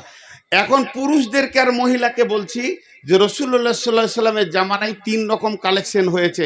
একটা কালেকশন লোক পাঠিয়ে হয়েছে, একটা কালেকশন চাদর পাঠিয়ে হয়েছে। কখনো কখনো মানুষকে আল্লাহর নবী নিজের কাছে ডেকে নিয়েছেন। আবার বলছি, কখনো কখনো রাসূলুল্লাহ সাল্লাম মানুষকে নিজের কাছে ডেকে নিয়েছেন। কেমন? যেমন ওই তবুকের যুদ্ধে, মুতার যুদ্ধে যখন হঠাৎ টাকার দরকার হলো, তখন মসজিদে নববীতে এলান করা হলো, কার কাছে কি আছে মসজিদে নববীতে পৌঁছিয়ে দাও, যার কাছে যা আছে তোমরা নিজের নিজের মাল পৌঁছিয়ে দাও। তো সাহাবীরা, পুরুষরা বসে, আমি আপনাদেরকে ঠিক ফ্লোর দেবো, নাহলে আমার মায়নে মাথা কাটছে। আসলে আমি রিংটাল, আমি একটু পাগলা সাগলা আছি। বসো বসো রে বাবা, বসো বসো। তো রাসূলুল্লাহ সাল্লাম যখন ডেকে নিলেন, কেউ কেউ বলে এলানটা এরকম হয়েছিল মসজিদে নববীতে, ও মদিনার আনসার মুহাজিরেরা, তোমরা তোমাদের নিজের নিজের মাল মসজিদে নববীতে জমা করে দাও। অতি সত্বর মানে তবুকের প্রান্তে, রোম জর্ডান প্রান্তে আমাদের যুদ্ধ অনুষ্ঠিত হবে। আমাদের আয় বাইতুল মালে কিছু নাই, অতএব নিজের নিজের মাল পৌঁছে দাও। এই মাল পৌঁছানোর ঘটনাটা 1 ঘন্টা লাগে যাবে বলতে গেলে। সাহাবীরা আবু বকর সব এনে দিয়েছিলেন, উমর অর্ধেক এনেছিলেন, ওসমান এনেছিলেন। আর সাহাবীদের লাইন বলে, ইয়া রাসূলুল্লাহ এটা নেন, ইয়া রাসূলুল্লাহ এটা নেন, ইয়া রাসূলুল্লাহ এটা নেন, ইয়া রাসূলুল্লাহ আমার এটা নেন। না মহিলারা সেদিন নাকের কানের হাতের যা ছিল খুলে, ইয়া রাসূলুল্লাহ এটা নেন। আমরা চাই কোরআন, আমরা চাই দ্বীন ইসলাম। আমাদের অলংকার দরকার নাই, অলংকার তো আল্লাহ জান্নাতে দেবে, জান্নাতে সাজবো, এখানে সাজার দরকার নাই। ইয়া রাসূলুল্লাহ এই মানলেন। একটা ঘটনা শুনলে চোখে পানি আসবে। আব্দুল্লাহ জুলবাতে যাইন, বিরাট ধনী ঘরের ছেলে। কেউ কেউ বলে 2 বাপের একটা ছেলে, 2 বাপের একটা ছেলে হয়, কিন্তু ওকে বলতো কেন, ওর চাচা ছিল বাঁঝা, ছেলে ছিল না, বাপের ও একটা বেটা, তো 2 বাপই ওকে বেটা বলে ডাকতো। এত মাল ছিল, 2 বাপের কাছে খরচা করতো। যে সেন্টটা সকালে মাখতো বিকেলে মাখতো না, যে কাপড়টা বুধবার পরতো বৃহস্পতিবার পরতো না, এই ছিল তার জীবন। সে যখন দ্বীন ইসলাম কবুল করলো, তার চাচা সব কেড়ে নিয়ে ন্যাংটা ছেড়ে দিয়েছিল। তার একটা কোমরে একটা কম্বল মা ছুঁড়ে দিয়েছিল। ওই কম্বলটা 2 ভাগ করে, অর্ধেক কোমরে অর্ধেক গায়ে দিয়ে আল্লাহ রসুলের কাছে গেলেন। আল্লাহ রসুলের চোখ ওপর দিয়ে উঠে গেল, আব্দুল্লাহ তোমার এই কি অবস্থা? বলে দ্বীন ইসলাম কবুল করেছি তাই আমার এই অবস্থা। আর এদিকে মিতার যুদ্ধের ডঙ্কা বেজে গেছে, যার কাছে যা আছে দান করো।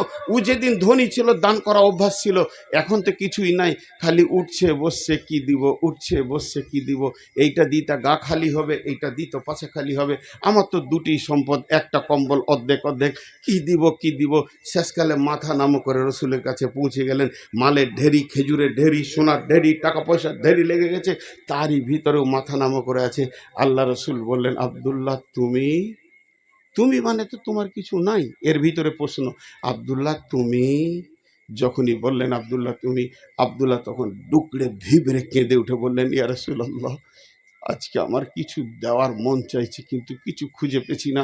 অনেকক্ষণ থেকে উঠা বসা করে করে আমার মন বললে তোর কাছে একটা জিনিস আছে, এইটা আমি দিতে এসেছি, যদি আপনি গ্রহণ করেন তো আমি শুকরিয়া হব। বলে কি? আমি এই যুদ্ধে আমার জানটা দেবো, আমার জানটা দেবো, এটা আপনি গ্রহণ করেন। আল্লাহ রসুল বলেন, যাও কবুল, তুমি জিহাদের জন্য রেডি হও। তারপর আল্লাহ রসুল আবদুল্লাহকে যখন বের করলেন, আবদুল্লাহর ঘাড়ে হাত দিয়ে বললেন, এই আল্লাহ কাফের মুশরিকের জন্য আমি আবদুল্লাহর রক্তকে হারাম করে দিলাম। আবদুল্লাহ চিৎকার মেরে বললেন, ইয়া রাসূলুল্লাহ আমি শহীদ হওয়ার জন্য বেরিয়ে এলাম, আপনি এমন দোয়া দিলেন আমি আর শহীদ হব না। তখন আল্লাহ রসুল বললেন, আবদুল্লাহ তুমি যদি বিছানাতেও মরো, আল্লাহ তোমাকে শহীদের দরজা দান করবে। বিধায় ভাই, হে আমার বেটি আমার মা, ওরে আমার বেটি ওরে আমার মা, 3 বার বলছি, একজনও পেছন দিকে ফিরে যাবেন না। এখানে একটা চাদর দিচ্ছি, আমি দোয়া শেষ করব, তখন চাদরওয়ালা দাঁড়িয়ে থাকবে। চাদরওয়ালা কিন্তু আপনাদের কাছে যাবে না, আপনি হেঁটে এসে চাদরে দেবেন।